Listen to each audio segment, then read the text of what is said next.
First question. So maximum participation చేయండి ఆ chat లో, so that we can interact much today. ఎవరైతే ఎక్కువగా మీరు చాట్ బాక్స్ వాడుకోగలరో they can learn lot of knowledge today. First one, cathode నుంచి వచ్చిన గ్యాస్ O2 గ్యాసా H2 గ్యాసా? క్యాథోడ్ నుంచి వచ్చే గ్యాస్ H2 గ్యాసా O2 గ్యాసా? ఫెంటాస్టిక్. ఏదైతే డైల్యూట్ కాంపౌండ్స్ వస్తున్నాయో అది ఆల్కలైన్ మోడా ఎసిడిక్ మోడా? ఏదైతే డైల్యూట్ కాంపౌండ్స్ వస్తున్నాయో అది ఆల్కలైన్ మోడా ఎసిడిక్ మోడా?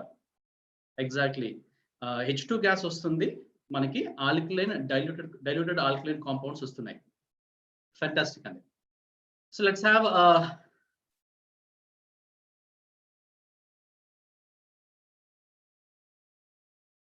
స్క్రీన్ స్ట్రక్ అయినట్టుంది.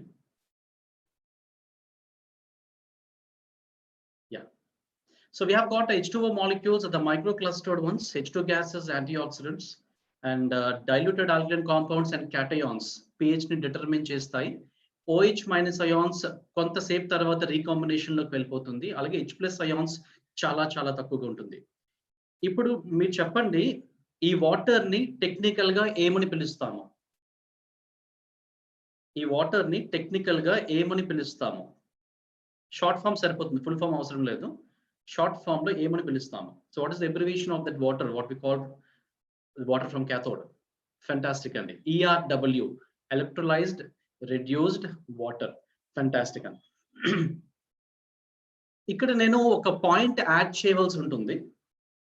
అంటే యానోడ్ యాక్షన్ కి వచ్చినప్పుడు బాగా ఒకసారి మనం చూద్దాము యానోడ్ రియాక్షన్ లో ఏం జరుగుతుంది. ఎప్పుడైతే మనం ఎలక్ట్రిసిటీ పాస్ చేస్తామో మనకు తెలుసు OH మైనస్ అయాన్స్ ఇక్కడ మనకి యానోడ్ కి అట్రాక్ట్ అయ్యి ఉన్నాయి. ఎప్పుడైతే మనం ఎనర్జైజ్ చేస్తామో ఎలక్ట్రాన్ ఫ్రమ్ OH మైనస్, ఎప్పుడైతే ఎలక్ట్రాన్ OH మైనస్ వెళ్ళిపోతుందో ఇట్ బికమ్స్ హైడ్రాక్సిల్ రాడికల్. మనకు తెలుసు హైడ్రాక్సిల్ అయాన్ నుంచి ఎప్పుడైతే ఎలక్ట్రాన్ తీసేస్తామో దాన్ని అది హైడ్రాక్సిల్ రాడికల్ గా మారిపోతుంది. ఆ సిమిలర్ వే సిస్టమ్ స్ట్రక్ అవుతున్నట్టు ఉంది.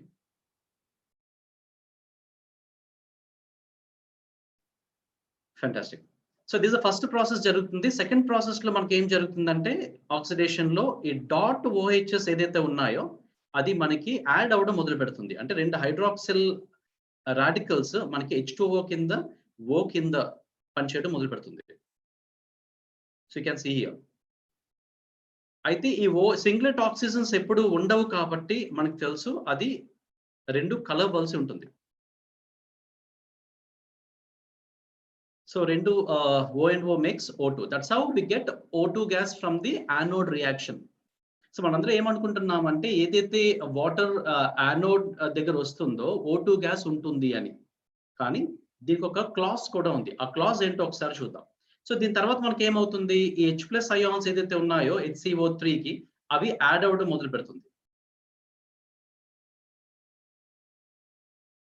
సో మీరు గమనించవచ్చు ఇక్కడ HCO3 మైనస్ కి H+ యాడ్ అవుతుంది, so that we get H2CO3. ఇవి డైల్యూటెడ్ ఎసిడిక్ కాంపౌండ్స్ అని అంటాం కదండి. సో వాటర్ ఫ్రమ్ యానోడ్ మనం ఏమని చెప్పొచ్చు, ఒకటి H2O మాలిక్యూల్ మైక్రో క్లస్టర్ లో ఉంటుంది. O2 గ్యాస్ ఆక్సిడెంట్స్ అని అంటాము. Diluted acidic compounds as well as anions మనం pH ని డిటర్మైన్ చేస్తుంటాయి. H+ అయాన్స్ రీకాంబినేషన్ జరుగుతుంటుంది. OH మైనస్ అయాన్స్ చాలా చాలా తక్కువ ఉంటాయి. సో అందుకే వీటిని ఎలక్ట్రోలైజ్డ్ ఆక్సిడైజ్డ్ వాటర్స్ అని అంటాం. ఇప్పుడు చూద్దాం. ఫర్ ఎగ్జాంపుల్ క్లోరిన్ ఉంది అనుకుందాం. అంటే OH మైనస్ అయాన్స్ తో పాటు క్లోరిన్ ఉంది. అంటే ఈ పాయింట్ నేను ఎందుకు చెప్తున్నానంటే మన అయనైజర్ లో ఫస్ట్ లో ఒక ఫిల్టర్ ఉంటుంది. దాన్ని మనం యాంటీ క్లోరిన్ ఫిల్టర్ అంటాము, యాంటీ బ్యాక్టీరియల్ ఫిల్టర్ అంటాము. అసలు ఎందుకు ఫిల్టర్ పెట్టవలసి వచ్చింది అనేది మీకు ఇక్కడ కాంటెక్స్ట్ మీకు క్లారిటీ ఉంటుంది. ఇక్కడ చూడండి OH మైనస్ అయాన్స్ తో పాటు క్లోరిన్ అయాన్స్ కూడా ఉన్నాయి. ఇప్పుడు మనకి తెలుసు సెలెక్టివ్ డిశ్చార్జ్, మీకు బాగా గుర్తుంటే లాస్ట్ టైం ఒక స్వయంవరం మాట్లాడుకున్నాం. అంటే ఎలక్ట్రాన్ వచ్చినప్పుడు ఏ పర్టికులర్ అయాన్ త్వరగా దాన్ని తీసుకోవాలి అని. అలాగే యానోడ్ దగ్గర లాస్ట్ టైం మనకి ఎటువంటి కాంపిటీషన్ లేదు కాబట్టి OH మైనస్ అయాన్ ఎలక్ట్రాన్ ఇచ్చేసింది. కానీ సెలెక్టివ్ డిశ్చార్జ్ థియరీ అంటే as per the preferential discharge theory ప్రకారంగా ఏ అయాన్ సెలెక్షన్ లోకి తీసుకోవాలి అది డిశ్చార్జ్ అవ్వడానికి అంటే chlorine is the first one to get discharged at anode when compared to the OH minus. అంటే OH minus తో పోలిస్తే Cl minus సెలెక్టివ్ డిశ్చార్జ్ లోపలికి ముందు వెళ్తుంది. అంటే ముందు ఇది ఎలక్ట్రాన్ ఇస్తుంది. OH minus కి ఎటువంటి ఛాన్స్ ఇవ్వదు ఎలక్ట్రాన్ ఇవ్వడానికి. సో మనకి Cl మైనస్ ఇప్పుడు ఎలక్ట్రాన్ ఇస్తుంది, దాన్ని ఏమంటాము? Cl క్లోరిన్ ఆటమ్ అని అంటాం కదా. అంటే ఇప్పుడు మనకి నెక్స్ట్ ఏం జరుగుతుంది? ఈ రెండు క్లోరిన్ ఆటమ్స్ మనకి కాంబినేషన్ అవ్వడం మొదలు పెడతాయి. Cl plus Cl gives Cl2. అప్పుడు మనకి ఏమొస్తుంది? క్లోరిన్ గ్యాస్ వస్తుంది. మీరు అర్థం చేసుకోండి. అంటే క్లోరిన్ శాతం కానీ వాటర్లో ఎక్కువ ఉంటే ముందు క్లోరిన్ గ్యాస్ ఉత్పత్తి అయ్యే అవకాశమే ఎక్కువ ఉంటుంది ఆక్సిజన్ గ్యాస్ కన్నా. ఇది మనకి చాలా సార్లు ఈ సిట్యుయేషన్ ఎరైజ్ అవుతుంది. ఆఫ్టర్ ఎఫెక్ట్స్ కొన్ని నెలలు మెషిన్ వాడిన తర్వాత ఈ ప్రాబ్లం కనిపిస్తుంటుంది. అంటే ఒక క్లయింట్ కాల్ చేస్తారు, స్పాన్సర్ కాల్ చేసి, అనియా ఇది రీప్లేస్ ఫిల్టర్ అని ఏదో చెప్తుంది కదా, ఏం చేయమంటావు అని. స్పాన్సర్ నాలెడ్జ్ లేకపోతే ఆ స్పాన్సర్ ఎలా మాట్లాడతారో చూడొచ్చు మనం. ఒక పని చేయి, ఒకసారి వెళ్ళు, ఆ పైన బ్లాక్ టాప్ ఏదో ఉంటుంది కదా, ఆ టాప్ తీసేసి నీకు ఒక రీసెట్ బటన్ అని ఒకటి కనబడుతుంది కదా, కనబడుతుందని ఆ రీసెట్ బటన్ ప్రెస్ చేసావు కదా, ఇప్పుడు నీకు రీప్లేస్ ఫిల్టర్ కనబడుతుందా కనబడట్లేదా? కనబడట్లేదనియా. అన్నయ్య నువ్వు సూపర్ అన్నయ్య, చాలా బాగా చెప్పేవన్నయ్య అని అందరికి చెప్పడం మొదలు పెడతాడు. కానీ కొన్ని రోజులకి మళ్ళీ ఆ సిట్యుయేషన్ వస్తుంది. మళ్ళీ ఫోన్ చేస్తాడు స్పాన్సర్ కి, అని రీప్లేస్ ఫిల్టర్ అని చెప్తుంది, ఏం చేయాలి? ఇలా కాదు కానీ ఒక పని చేద్దాం, మనం ఈ పెద్ద ఫిల్టర్ ని తీసేసి డమ్మీ పెట్టేద్దాం, ఇంకేం అంది కదా అని. అయితే ఇప్పుడు మరి ఈ రీసెట్ బటన్ ప్రెస్ చేసామంటావా అంటే, ఫ్యాంటాస్టిక్, మంచి ఫాలోవర్, ప్రెస్ చేసాయి. ఇప్పుడు ఏం చెప్తుంది? రీప్లేస్ ఫిల్టర్ మళ్ళీ పోతుంది. వాడు ఏమనుకుంటాడు? అన్నయ్య నువ్వు దేవుడు అన్నయ్య, నాకు 8,000 రూపీస్ నాకు సేవ్ చేసావు అనుకుంటాడు. కానీ ఇలా చేయడానికి లేదు. మీరు గమనించండి, ఇక్కడ ఫిల్టర్ డమ్మీ ఫిల్టర్ పెట్టేస్తే క్లోరిన్, ఆ వాటర్ లో కానీ క్లోరిన్ ఉంటే ఇప్పుడు ఎలక్ట్రాలసిస్ ఛాంబర్ కి వెళ్తుందిగా. ఎలక్ట్రాలసిస్ ఛాంబర్ కి క్లోరిన్ కంటెంట్ వెళ్తే ఇప్పుడు మనకి ఆక్సిడేషన్ అంటే O2 గ్యాస్ వస్తుందా, Cl2 గ్యాస్ వస్తుందా? Cl2 గ్యాస్ వస్తుంది. ఇప్పుడు Cl2 గ్యాస్ వచ్చిన తర్వాత ఈ విషయం వాళ్ళ ఆవిడకి తెలియదు కదా, బ్యూటీ వాటర్ ఉంది కదా అని స్ప్రే బాటిల్ తీసుకొని బ్యూటీ అని కొట్టుకుంటూ మొదలు పెడుతుంది. ఏం జరుగుతుంది? ఫెయిర్ అండ్ లవ్లీ పీపుల్ అందరూ అన్ఫెయిర్ అండ్ అగ్లీగా అయిపోతారు. ఎప్పుడు ఫెయిర్నెస్ మనకు వస్తుంది? O2 గ్యాస్ ఎప్పుడు స్కిన్ కి ఎక్స్పోజ్ అయితే దాంట్లో ఒక ప్రోటీన్స్ డెవలప్ అవుతాయి కాబట్టి, సో దట్ స్కిన్ హెల్దీగా ఉండడం మొదలు పెడుతూ ఉంటుంది, యంగ్ గా ఉండడం మొదలు పెడుతుంది. క్లోరినేషన్ ఇస్తే ఏమవుతుంది? That does the opposite effect. So chlorine gas very very dangerous అండి. అంటే మీకు ఒక సిట్యుయేషన్ వస్తుంది, బ్యూటీ పౌడర్ బాగా వాడుతున్నానండి, అయినా పెద్దగా నాకు స్కిన్ ఎఫెక్టివ్ గా వైటిష్ కలర్ అవటం లేదని, హెల్దీ అవటం లేదని కొన్నిసార్లు మనకి సంఘటనలు వినబడుతూ ఉంటాయి. అలాంటి వినబడుతున్నాయంటే అర్థం ఏంటి అంటే, ఖచ్చితంగా వాళ్ళు ఎక్కడో ఫిల్టర్ ని రీప్లేస్ చేయలేదు కొత్త వాటితో. So filter is a must అండి. So do the big business, filters కొనుక్కోండి, ఎప్పటికప్పుడు కొత్త ఇన్స్టాల్ చేసుకోండి, హెల్దీగా ఉండండి, బ్యూటిఫుల్ గా ఉండండి.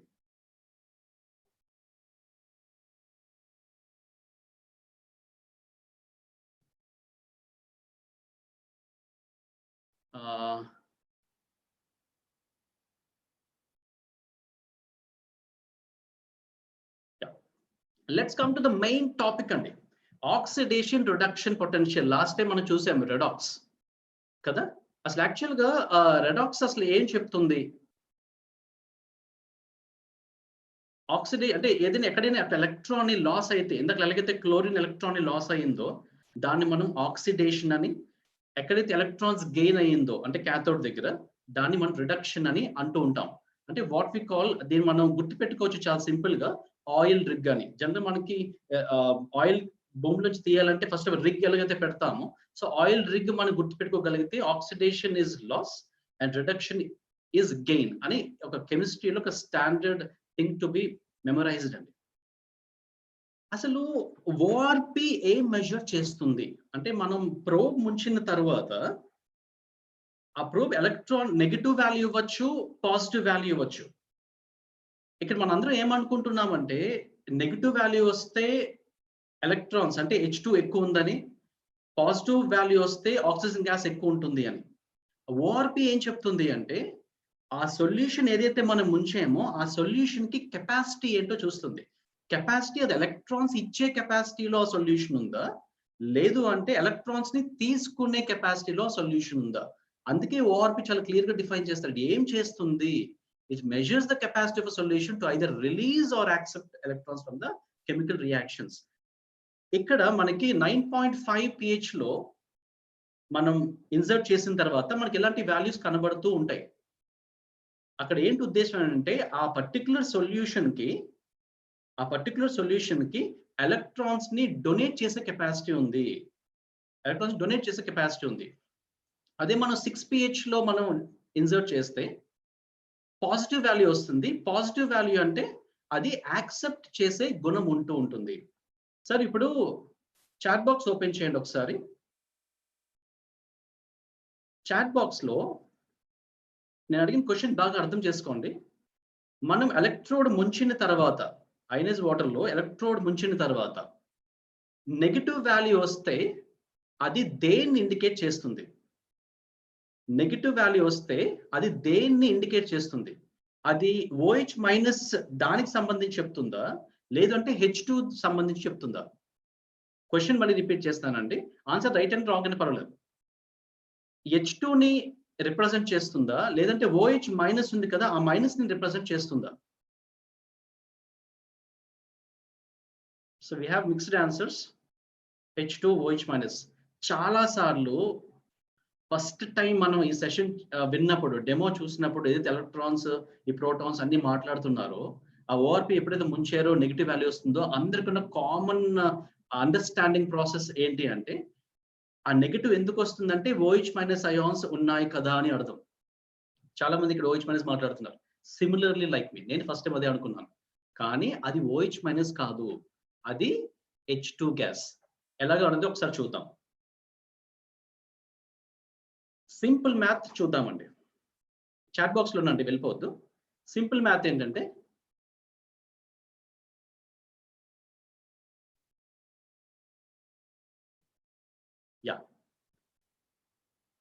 ఇప్పుడు 10 power x is equal to 100 అని అన్నానండి కదా. 10 power x is equal to 100 చెప్పగలరా? x వాల్యూ ఎంత అయితే 10 పవర్ x 100 అవుతుంది?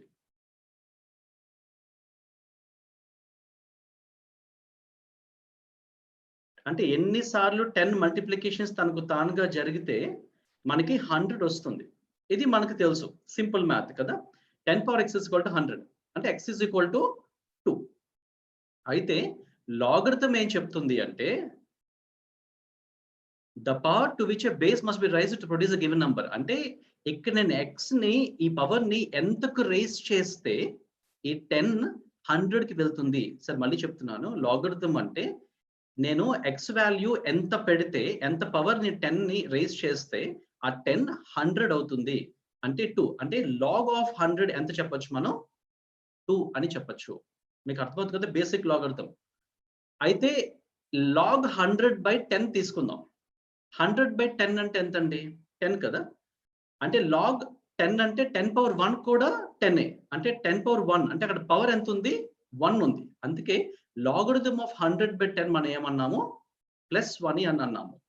అయితే లాగ్ 10/100 తీసుకుందాం. 10/100 అంటే ఎంత? 1/10 కదా. దాన్ని ఇంకో విధంగా ఏం చెప్పొచ్చు మ్యాథమెటిక్స్ లో? 10 పవర్ -1 అని అంటాం. ఇక్కడ పవర్ ఎంత ఉందండి? -1 ఉంది. ఇక్కడ బాగా గుర్తుపెట్టుకోండి ఫ్రెండ్స్, ఇది న్యూమరేటర్, ఇది డినామినేటర్ కదా. అంటే జనరలైజ్ చేసి చెప్తున్నాను. ఇది చాలా ఇంపార్టెంట్ మనకు డిస్కషన్స్ లో. A/B అంటే ఇక్కడ ఎప్పుడైనా సరే న్యూమరేటర్ డినామినేటర్ కన్నా అంటే if A is greater than B as 100 is greater than 10 ఉంటే ఆ వాల్యూ పాజిటివ్ వాల్యూ వస్తుంది. ఏ గాని న్యూమరేటర్ గాని డినామినేటర్ గాని తక్కువ ఉంటే అది నెగటివ్ వాల్యూ వస్తుంది. ఇక్కడ 100 తీసుకోండి కాబట్టి 1 రావచ్చు, కానీ ఏదైనా వాల్యూ తీసుకుంటే సమ్ ర్యాండమ్ నంబర్స్ వస్తాయి. అది పాజిటివ్ వాల్యూ వస్తుందా, నెగిటివ్ వాల్యూ వస్తుందా అని దేని మీద ఆధారపడి ఉంటుంది అంటే ఆ న్యూమరేటర్ పెద్దగా ఉందా లేదంటే డినామినేటర్ పెద్దగా ఉందా. ఒకటి గుర్తుపెట్టుకోవాలంటే ఎప్పుడైనా న్యూమరేటర్ డినామినేటర్ కన్నా పెద్దగా ఉంటే అది పాజిటివ్ వాల్యూ అని, న్యూమరేటర్ డినామినేటర్ కన్నా తక్కువ ఉంటే అది నెగటివ్ వాల్యూ అని. ఎందుకు అంటే మనకి పాజిటివ్ ఓఆర్పి నెగటివ్ ఓఆర్పి కనబడుతున్నాయి కాబట్టి ఈ ఇన్ఫర్మేషన్ మనకు కావాలి. దీన్ని సపోర్ట్ చేస్తారు నర్న్స్ట్. నర్న్స్ట్ అని ఒక mathematician has given one equation అండి, కెమిస్ట్. నర్న్స్ట్ ఈక్వేషన్ అంటారు. అంటే ఓఆర్పి వాల్యూస్ ఎలా మనం ప్రెడిక్ట్ చేయొచ్చు అంటే ఆయన ఒక ఈక్వేషన్ ఇచ్చారు. ఈ ఈక్వేషన్ బట్టే మనకి ఓఆర్పి మీటర్ పనిచేస్తూ ఉంటుంది. ఇక్కడ బాగా చూడండి, ఈక్వేషన్ ఏంటి, ఈ నామినిక్లేచర్స్ మనకేం సంబంధం లేదు కానీ ఈ నాట్ అంటే ఒక స్టాండర్డ్ సెల్ ఉంటుంది, దానికి ఒక వాల్యూ వోల్టేజ్ ఉంటుంది. n అంటే number of electrons, log H2/H+. ఇక్కడ బాగా చూస్తే H2 and H+ are redox couples. అంటే మనకి క్యాథోడ్ లో H+ ఏం చేసింది, ఎలక్ట్రాన్స్ ని తీసుకొని H2 అయింది కదా, అంటే ఎలక్ట్రాన్ తీసుకొని H2 అయింది. కాబట్టి ఇప్పుడు ఎలక్ట్రాన్స్ ని ఎన్ని డొనేట్ చేయగలదు ఆ H2, అందుకే దీన్ని మనం H2/H+ రెడాక్స్ కపుల్ అని అన్నాం. ఇక్కడ నా ఐడియా ఏంటి అంటే ఇప్పుడు మనం ఓఆర్పి మీటర్ మన సొల్యూషన్ లో ముంచుదాం 9.5 లో. ఓఆర్పి మీటర్ ఏం చెప్తుంది అంటే H2 ఎంత ఉంది, H+ ఎంత ఉంది, ఆ రిలేటివ్ కాన్సంట్రేషన్ చెప్తుంది. మళ్ళీ చెప్తాను, H2 లోపల ఎంత ఉందో ఏమి చెప్పదు, H+ ఎంత ఉందో ఇండివిజువల్ గా చెప్పదు, కానీ ఆ రిలేటివ్ కాన్సంట్రేషన్ ఆ రెండు కంపారిజన్ తో చెప్తుంది. ఈ కంపారిజన్ అంటే ఇప్పుడు H2 గానీ H+ హోల్ స్క్వేర్ అంటే ఈ వాల్యూ గానీ హైలీ పాజిటివ్ అనుకుందాం. అంటే ఈ మొత్తం వాల్యూ హైలీ పాజిటివ్ అనుకుందాం. ఎప్పుడు పాజిటివ్ అవుతుంది, ఈ H2 వాల్యూ A/B అంటే మనం చూసాము A/B, if A is greater than B, ఈ లాగ్ వాల్యూ ఏమవ్వాలి, పాజిటివ్ వాల్యూ అవ్వాలి, అదర్వైజ్ నెగిటివ్ అవ్వాలి కదా. ఇది మొత్తం పాజిటివ్ వాల్యూ అవుతుంది. అయితే ఇప్పుడు మనకి రెండు టర్మ్స్ ఉన్నాయి ఈ మ్యాథమెటికల్ ఈక్వేషన్ లో. ఫస్ట్ టర్మ్ E0 అంటాము, ఇదంతా సెకండ్ టర్మ్. ఇప్పుడు ఏమవుతుంది, సెకండ్ టర్మ్ అంతా పాజిటివ్ కదా, ఫస్ట్ టర్మ్ కన్నా సెకండ్ టర్మ్ ఎక్కువ వాల్యూ ఉంటుంది. ఐ రిపీట్, ఎప్పుడైనా H2 concentration when compare to H+ ఉంటే ఎంత ఉంటుందో మనకేం తెలియదు, కంపారిటివ్ లా ఉండుంటే అది ఎలక్ట్రాన్స్ ని డొనేట్ చేసే కెపాసిటీ ఉంటుంది. కాబట్టి ఈ log H2/H+ మనకి పాజిటివ్ వాల్యూ ఉంటుంది. అంటే ఈ ఈక్వేషన్ ప్రకారంగా చూస్తే ఫస్ట్ టర్మ్ కన్నా సెకండ్ టర్మ్ ఎక్కువ వాల్యూ ఉంది. సో ఓవరాల్ వాల్యూ ఏమవుతుంది, మనకి నెగటివ్ అవుతుంది. అందుకే మనకి నెగటివ్ వాల్యూస్ వస్తూ ఉంటాయి, విచ్ కమ్స్ ఆపోజిట్. మన ఆక్సిడేషన్ సైడ్కి వెళ్తే ఇది ఆపోజిట్ లో ఉంటుంది. మీకు అర్థమవుతుంది కదండి ఓఆర్పి. అయితే మనకు అర్థం చేసుకోవాల్సిన విషయం ఏంటంటే ఓఆర్పి ఈ మీటర్ చూస్తే ఇందాక మనం E0 వాల్యూమ్ తీసుకున్నాం కదా, ఆ E0 అనేది ఈ ఎలక్ట్రోడ్, అంటే రెండు ఎలక్ట్రోడ్స్ ఉంటాయి మన ఓఆర్పి మీటర్ లో. ఈ విషయం మనకు అర్థం అవ్వాలి. ఆ ఒకటి స్టాండర్డ్ ఎలక్ట్రోడ్ ఉంటుంది స్టాండర్డ్ కండిషన్స్ లో, ఇంకొకటి మనం వాడే ఈ ప్రోబ్ ఉంటుంది. ఈ ప్రోబ్ ని మీరు చూస్తే ఎడ్జ్ లో మనకి మన ఐరన్ కలర్డ్ గా కనబడుతుంది సెన్సర్. ఆ sensor is made of platinum. మళ్ళీ చెప్తున్నానండి, ఇక్కడ సెన్సర్ ఏదైతే మనకి ఐరన్ కలర్డ్ గా కనబడుతుందో అది మేడ్ ఆఫ్ ప్లాటినం. ఎందుకంటే మళ్ళీ మనకు తెలుసు ప్లాటినం కి ఎప్పుడు వాటర్ తో రియాక్ట్ అవ్వదు. మనకు 99.9% అందుకే మనం ఎలక్ట్రోడ్స్ అది తీసుకున్నాం, కరోజన్ కూడా అవ్వదు. అయితే ఒక్కసారి మన ఈ ప్రోబ్ ని సొల్యూషన్ లో ముంచిన తర్వాత ఈ సొల్యూషన్ కి గానీ కెపాసిటీ టు డొనేట్ ఎలక్ట్రాన్స్ ఉందనుకోండి, ఎలక్ట్రాన్స్ డొనేట్ చేసే కెపాసిటీ ఉందనుకోండి, అప్పుడు కొన్ని ఎలక్ట్రాన్స్ ఈ ప్లాటినం తీసుకొని ఆ relative measurement of standard cell తో చేసుకుంటుంది. అప్పుడు ఇది నెగటివ్ వాల్యూ వస్తుంది. ఇది కొంచెం వాల్యూ కదా ఉంది, E0 స్టాండర్డ్ వాల్యూ కదా ఉంది. ఇప్పుడు ఎలక్ట్రాన్స్ తీసుకుంటుంది కాబట్టి ఈ వోల్ట్ మీటర్ మనకి నెగటివ్ చూపిస్తుంటుంది. ఫర్ ఎగ్జాంపుల్ ఇక్కడ సొల్యూషన్ లో కానీ ఎలక్ట్రాన్స్ తక్కువ ఉన్నాయి, అప్పుడు ఏం చేస్తుంది అంటే ఈ ప్లాటినం వైర్ నుంచి ఈ బ్యాటరీ ద్వారా ఎలక్ట్రాన్స్ సొల్యూషన్ లోకి వెళ్తుంది. అప్పుడు ఏమవుతుందంటే ఈ వోల్ట్ మీటర్ పాజిటివ్ వాల్యూ చూపిస్తుంది. You understood the point right. అయితే ఓఆర్పి మీటర్ ఏమి రిలేటివ్ కాన్సంట్రేషన్ మాత్రమే చెప్తుంది. ఇప్పుడు మనం ఇంకొంచెం ఆలోచిద్దాం. ఇప్పుడు ఏదైతే మెజర్మెంట్స్ మనం చేస్తున్నామో డెమోలో, నెక్స్ట్ లెవెల్ ఆఫ్ మెజర్మెంట్ కి మనం అందరూ ముందుకు వెళ్ళవలసిన పరిస్థితి ఏమిటి అంటే, ఇప్పుడు కొంతమంది క్వశ్చన్ అడుగుతారు, సార్ ఎన్ని లీటర్లు వాటర్ తాగాలి? మనం ఏం చెప్తాం సింపుల్ గా, 9 వాటర్ తాగండి లేదా 9.5 వాటర్ తాగండి, మీ ఓఆర్పి ఎంత నెగటివ్ ఉంది అని వేగ్గా చెప్తాము. కానీ సైన్స్ చాలా డిఫరెంట్ గా, చాలా క్రిస్టల్ క్లియర్ గా చెప్తుంది. ఏంటి విషయం అంటే, యా, అందరూ ఒకసారి చాట్ బాక్స్ ఓపెన్ చేయండి. నేను మీకు 2 ఆప్షన్స్ ఇచ్చాను ఇక్కడ. వాటర్ ఏ అంటే ఓఆర్పి -800 ఓఆర్పి ఉంది, 9.5 pH వాటర్ ఇది, 0.8 మిల్లీగ్రామ్ పర్ లీటర్ అంటే ppm మనకి ఇలా తెలుసు. ఇంకొక వాటర్ మీకు ఇచ్చాను, దాని ఓఆర్పి ఏమో -500 ఉంది, pH కూడా 8.5 ఉంది, H2 ఏమో 1.6 మిల్లీగ్రామ్ పర్ లీటర్ ఉంది. ఈ 2 వాటర్స్ మీ ముందు పెడితే మీరు ఏ వాటర్ ని ఆప్ట్ చేస్తారు? ఏ వాటర్ ని మీరు చూస్ చేసుకుంటారు మీ వాటర్ తాగడానికి? Is it water A or water B? Is it water A or water B? ఎక్కువ నెగిటివ్ ఓఆర్పి వాల్యూ ఉన్న వాటర్ తీసుకుంటారా, తక్కువ నెగిటివ్ ఓఆర్పి ఉన్న వాటర్ తీసుకుంటారా? ఇప్పుడు దాకా ఈ కండిషన్ మీదే మనం ఆలోచిస్తున్నాము. సో చాట్స్ లో చాలా మంది ఏలు పెట్టారు, బీలు పెట్టారు, ఫెంటాస్టిక్. సో ఇక్కడ vague, I give you clarity. Sir thank you అండి. ఇక్కడ మనకు అర్థం చేసుకోవాల్సిన విషయం ఏంటంటే, ఇప్పుడు దాకా మనం ఇక్కడే ఉన్నాము. ఓఆర్పి కానీ ఎక్కువ ఉంటే అది హెల్త్ కి మంచిది అని, ఓఆర్పి తక్కువ ఉంటే అది హెల్త్ కి కంపారిటివ్ గా అంత కాదు అని మన ఉద్దేశం. అందుకే ఎప్పుడైనా సరే మనకు ఆపర్చునిటీ వచ్చినప్పుడు మనం -800 ఓఆర్పి తీసుకోవడానికి ఫస్ట్ ప్రిఫరెన్స్ ఇస్తూ ఉంటాము. కానీ H2 లెవెల్స్ చూస్తే 0.8 ppm ఉంది వాటర్ ఏలో, water below 1.6 milligram per litre ఉంది. ఇక్కడ మనకి కన్ఫ్యూజన్ ఉంది. సైన్స్ ఏం చెప్తుందంటే, సరే ఈ విషయం మీరు బాగా ఆలోచించండి. ఒక్కసారి మళ్ళీ మనము నర్న్స్ ఈక్వేషన్కి వెళ్దాం. నర్న్స్ ఈక్వేషన్ లో నేను ఫస్ట్ కండిషన్ తీసుకుంటా. కండిషన్ ఏంటి? ఈ లాగ్ H2 వాల్యూని నేను 10 తీసుకున్నాను, ఈ H+² వాల్యూని నేను 1 తీసుకున్నాను, అంటే ఒక 10 వాల్యూ వచ్చింది. ఓకేనండి. సెకండ్ కేసు చూద్దాం. H2 వాల్యూ ఏమో 100 తీసుకున్నాను, H+² వాల్యూ ఏమో 10 తీసుకున్నాను. ఇది కూడా 10 అంటే ఓవరాల్ గా లాగ్ H2/H+² ఈ 10/1 ఏదైతే వాల్యూ వస్తుందో ఈ 100/10 కూడా అదే వాల్యూ వస్తుంది కదా. అలాగని 10 = 100 అని మనం చెప్తామా? చెప్పము కదండి. అంటే మీకు చెప్తుంది అంటే ఓఆర్పి ఏం చెప్తుందంటే రిలేటివ్ కాన్సంట్రేషన్ మాత్రమే చెప్తుంది. కానీ వాటర్ లో ఎంత H+ అయాన్స్ ఉన్నాయి, ఎంత H2 అనేది ఓఆర్పి మీటర్ చెప్పదు. ఇక్కడ మనకు క్లారిటీ కావాలి. అందుకే డిజాల్వ్డ్ హైడ్రోజన్ గ్యాస్ ఎంత ఉందో అది మనం నేర్చుకోవలసిన పరిస్థితి. Next generation to come. ఇప్పుడు మనకి pH డ్రాప్స్ మనం ఏదైతే వాడతామో that what we call as ethanol liquid కదండి. దాని పైన రాసి ఉంటుంది, మీరు బాగా గమనిస్తే టెస్టింగ్ రియేజెంట్స్. అలాగే H2 బ్లూ అని హైడ్రోజన్ టెస్ట్ రియేజెంట్స్ కూడా మనకి దొరుకుతాయి. మిథిలీన్ బ్లూ అని అంటాము. అంటే ఇదేం చెప్తుందో చూద్దాం. నేను ఒక గ్లాస్ వాటర్ తీసుకున్నాను. ఓకే, నార్మల్ వాటర్ లో అంటే మన ట్యాప్ వాటర్స్ ఎందుకు ఇవంత హెల్దీ కాదు అని చెప్తాను. నేను బాగా గమనించండి. నేను చాప్టర్ 3 లో టైటిల్ లివింగ్ వాటర్ అని పెట్టాను. డెడ్ వాటర్ కి లివింగ్ వాటర్ కి ఏం తేడా మీకు కనబడుతుంది. నార్మల్ వాటర్ లో అసలు H2 కాన్సంట్రేషన్ ఎంత ఉంది? 8.675 × 10⁻⁷ ppm ఉంది. అంటే 10 లక్షల్లో ఒక వంతు, ఆ వంతులో 8వ వంతు. ఎంత చిన్నదండి. 10 లక్షల్లో ఒక వంతు, ఆ వంతులో మళ్ళీ 8వ వంతు. 1/8 million of mg of H2. అంత తక్కువ ఉంటుంది కాబట్టి మెడికల్ గా దానికి ఎటువంటి థెరప్యూటిక్ ప్రాపర్టీస్ ఉండవు. అంటే థెరపీకి ఏమి ఉపయోగపడదు.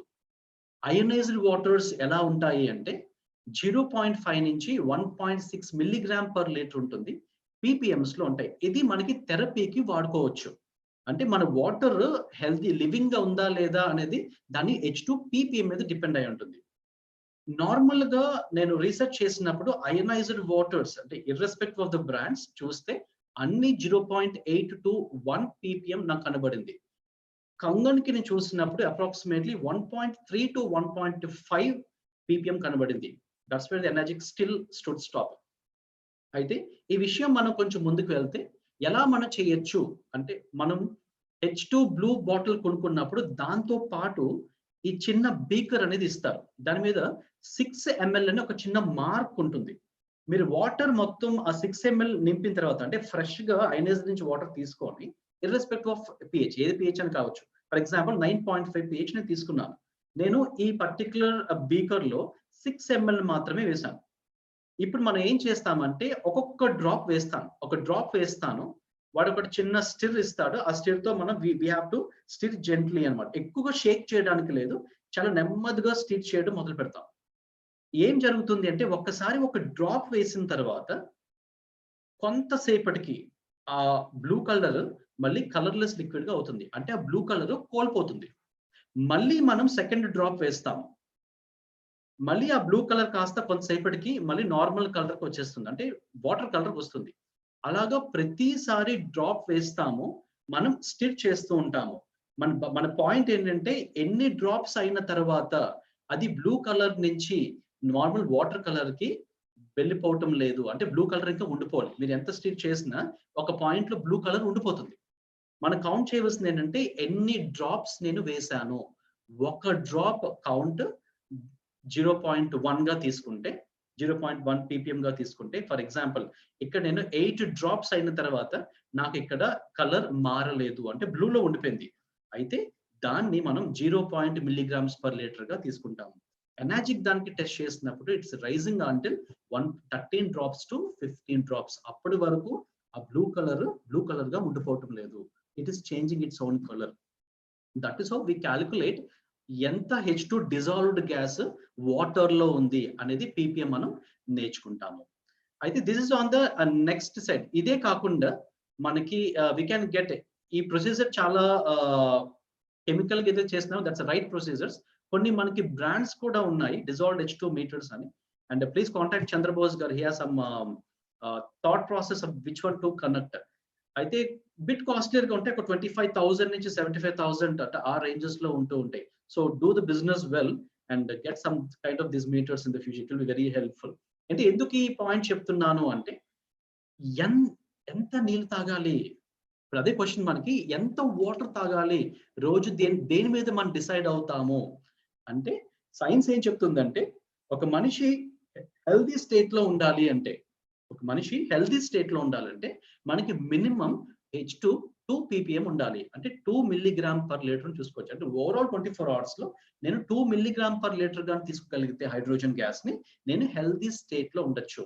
నేను జర్నల్స్ రిఫర్ చేసినప్పుడు, when I dig deep into the journals, majority H2 therapy ఏదైతే డిజీజ్ మీద ప్రయోగిస్తున్నారో అది పాజిటివ్ ఎఫెక్ట్ గా వచ్చినప్పుడు ఎలా చూస్తున్నానంటే, for example arthritis, rheumatoid arthritis ఉంది. దాని మీద ఒక జర్నల్ చాలా క్లియర్ గా చెప్పారు, 3 to 5 mg per liter ఒక ఎవ్రీ డే ఒక పేషెంట్ కి ఇచ్చిన తర్వాత they took 3 to 4 months to make it back. అది depending upon the person's metabolism.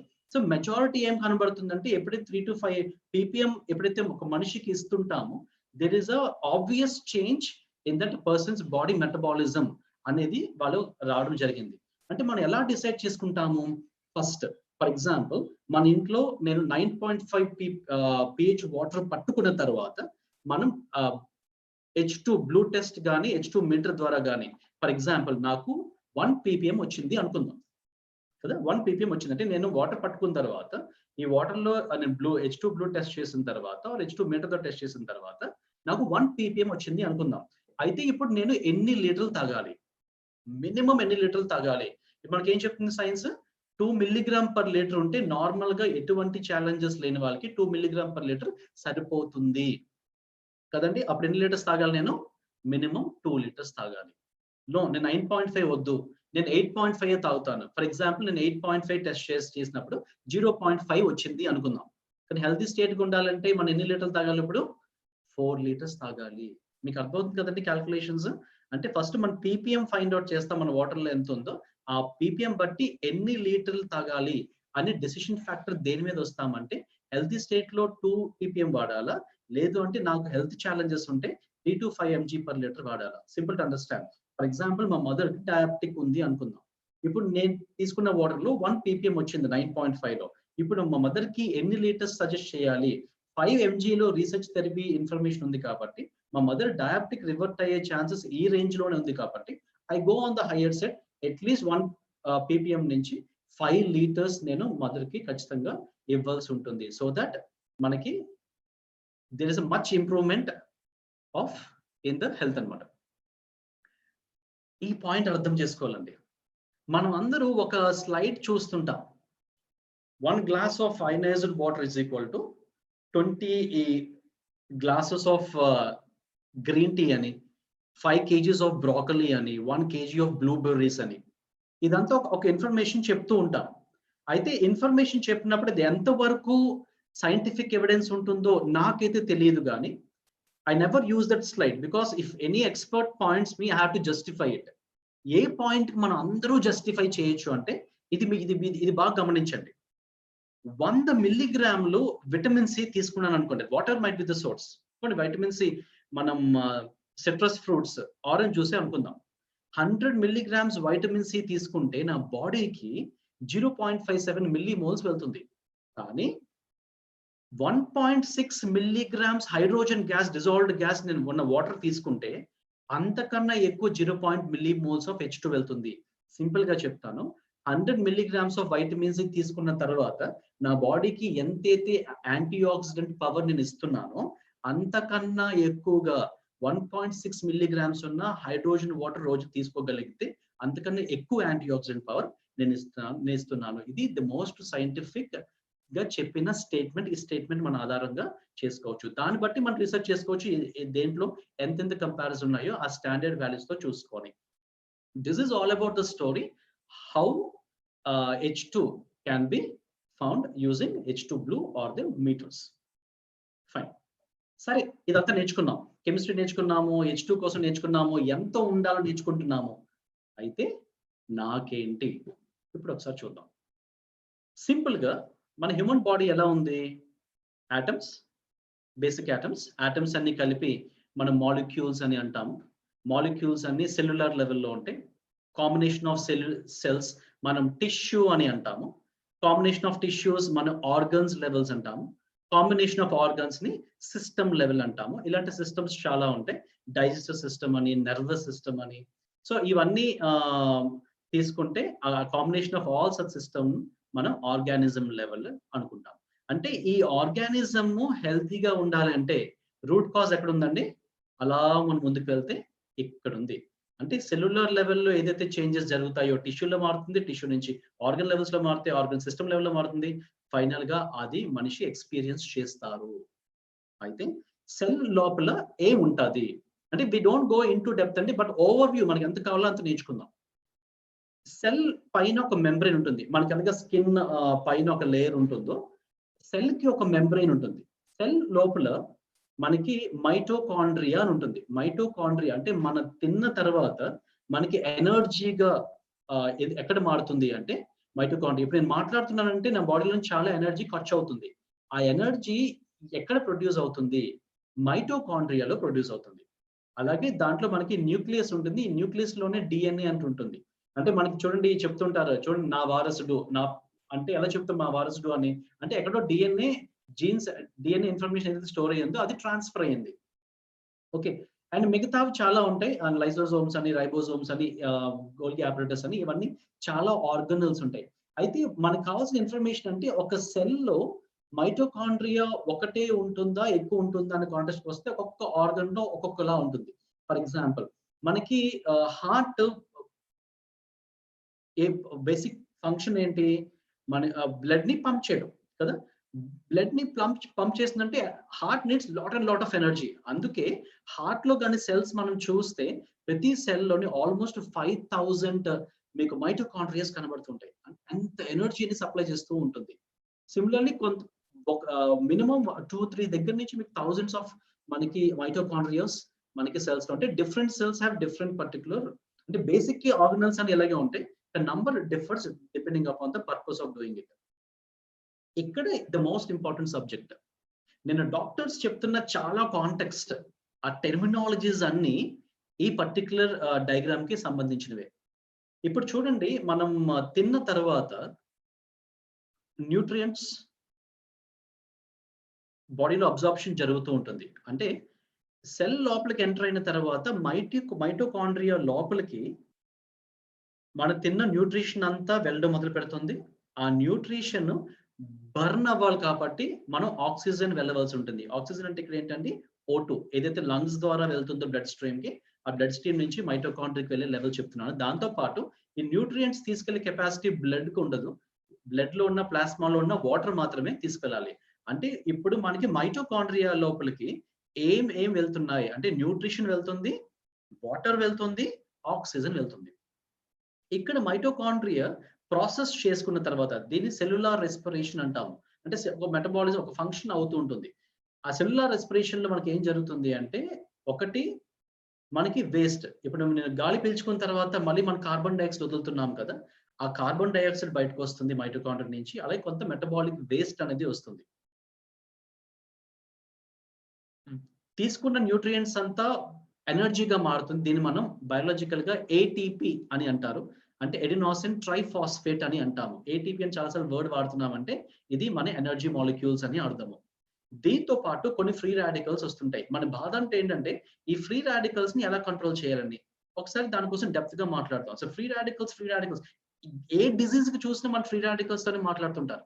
I think free radicals ఏంటి? ఐ రిపీట్, ఏదైతే న్యూట్రిషన్, వాటర్, ఆక్సిజన్ మైటోకాండ్రియా లోపలికి వెళ్ళిందో ఫస్ట్ మనకి ఎనర్జీగా వస్తుంది. ఎనర్జీతో అవుతున్నప్పుడు మనకి ఫ్రీ రాడికల్స్ వస్తాయి. దాన్ని మనం రియాక్టివ్ ఆక్సిజన్ స్పీషీస్ అని అంటాము. డీటెయిల్ గా మీకు చెప్తాను. ROS అంటాము. దాంతో పాటు కార్బన్ డైఆక్సైడ్ వస్తుంది, మెటబాలిక్ వేస్ట్ కొంత వస్తుంది. Let's concentrate on the free radicals. ఇక్కడ యాంటీ ఆక్సిడెంట్స్ టాపిక్ మాట్లాడతారు. ఇక్కడ మనకి పిహెచ్ అండ్ మైక్రో క్లస్టర్స్ మాట్లాడుతూ ఉంటారు. ఈ టాపిక్ ఒకసారి చూద్దాం. అసలు చాలా సార్లు వాడే వర్డ్ ఏంటి? అందరూ ఒకసారి చాట్ బాక్స్ ఓపెన్ చేయండి. క్వశ్చన్ బాగా అర్థం చేసుకోండి ఏం అడుగుతున్నాను. ఫ్రీ రాడికల్స్, ఈ ఫ్రీ రాడికల్స్ అన్ని వేళలా మంచి పనే చేస్తుందా? First point. అన్ని వేళలా చెడు చేస్తుందా? అంటే బ్యాడ్ అట్ ఆల్ టైమ్స్. మూడవది, కొన్నిసార్లు మంచి పని చేస్తుంది, కొన్నిసార్లు చెడ్డ చేస్తుంది. ఫస్ట్ క్వశ్చన్ అంటే 1, 2, 3 మాత్రమే చెప్పండి. Free radicals good at all times. Second point bad at all times. Third one కొన్నిసార్లు గుడ్, కొన్నిసార్లు బ్యాడ్. మనం ఫస్ట్ టైం ఫ్రీ రాడికల్స్ కోసం విన్నప్పుడు మన థాట్ ప్రాసెస్ ఎలా ఉంటుంది అంటే అది చాలా చాలా చాలా డేంజరస్, అందుకే మనం యాంటీ ఆక్సిడెంట్స్ తీసుకోవాలి.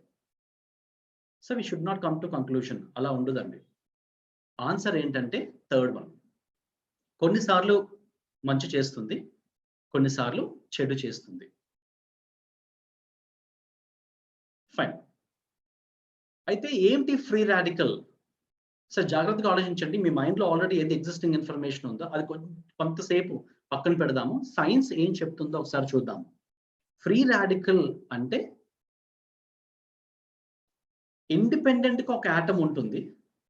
ఆ ఆటమ్ లో కానీ అవుట్ సైడ్ ఆర్బిట్ లో కానీ అన్పేర్డ్ ఎలక్ట్రాన్స్ ఉంటాయి. ఇక్కడ ఒకసారి ఎగ్జాంపుల్ చూపిస్తాను. ఇక్కడ చూడండి, ఇదేదో సమ్ ఎక్స్ ఆటమ్. ఈ ఆటమ్ లో అవుటర్ మోస్ట్ వ్యాలెన్సీ ఎలక్ట్రాన్స్ చూస్తే కొన్ని మనకి పేరింగ్ కనిపిస్తున్నాయి కదండి. కానీ ఒక దగ్గర దీనికి పేరింగ్ లేదు. ఇది సింగిల్ గానే ఇండిపెండెంట్ గానే ఉంది. దీనికి ఈ ఆటమ్ కి దీనికి పేరింగ్ లేదు. సో అన్పేర్డ్ ఎలక్ట్రాన్స్ ఉన్నాయి కాబట్టి ఆ అటామిక్ ఆర్బిటల్ లో దీన్ని ఫ్రీ రాడికల్ అంటారు. ఒకసారి మన స్టేట్మెంట్ చదువుతాం, బాగా గుర్తుపెట్టుకోండి. Free radical can be defined as a molecular species. అది ఏదైనా కావచ్చు, అది ఆక్సిజన్, నైట్రోజన్ ఏదైనా కావచ్చు. Capable of independent existence that contains an unpaired electron in an atomic orbital. అయితే హెల్తీ ఆటమ్ ఎలా ఉంటుంది? అన్ని మనకి పేరింగ్ లో ఉంటుంది. దీన్ని మనం హ్యూమన్ సెల్ గా తీసుకుందాం ఫర్ ఎగ్జాంపుల్. ఇప్పుడు ఈ ఫ్రీ రాడికల్ బాధ ఏంటి? దానికి ప్రక్రియ ఏంటంటే నేచురల్ గా ఈ జత కోసం వర్క్ చేస్తూ ఉంటుంది. అంటే ఈ ఫ్రీ రాడికల్ వెళ్ళి ఈ హెల్తీ ఆటమ్ దగ్గర నుంచి బలవంతంగా పేరింగ్ కోసం ఎలక్ట్రాన్ ని లాగేసుకుంటుంది. ఐ రిపీట్, ఈ ఫ్రీ రాడికల్ వెళ్ళి ఆ హెల్తీ ఆటమ్ దగ్గరికి వెళ్ళి బలవంతంగా ఎలక్ట్రాన్ తీసుకుంటుంది. ఎప్పుడైతే ఎలక్ట్రాన్ తీసేసుకుందో ఈ ఫ్రీ రాడికల్ స్టేబుల్ అవుతుంది, కానీ ఈ సెల్ ఏమవుతుంది, డ్యామేజ్ అవుతుంది.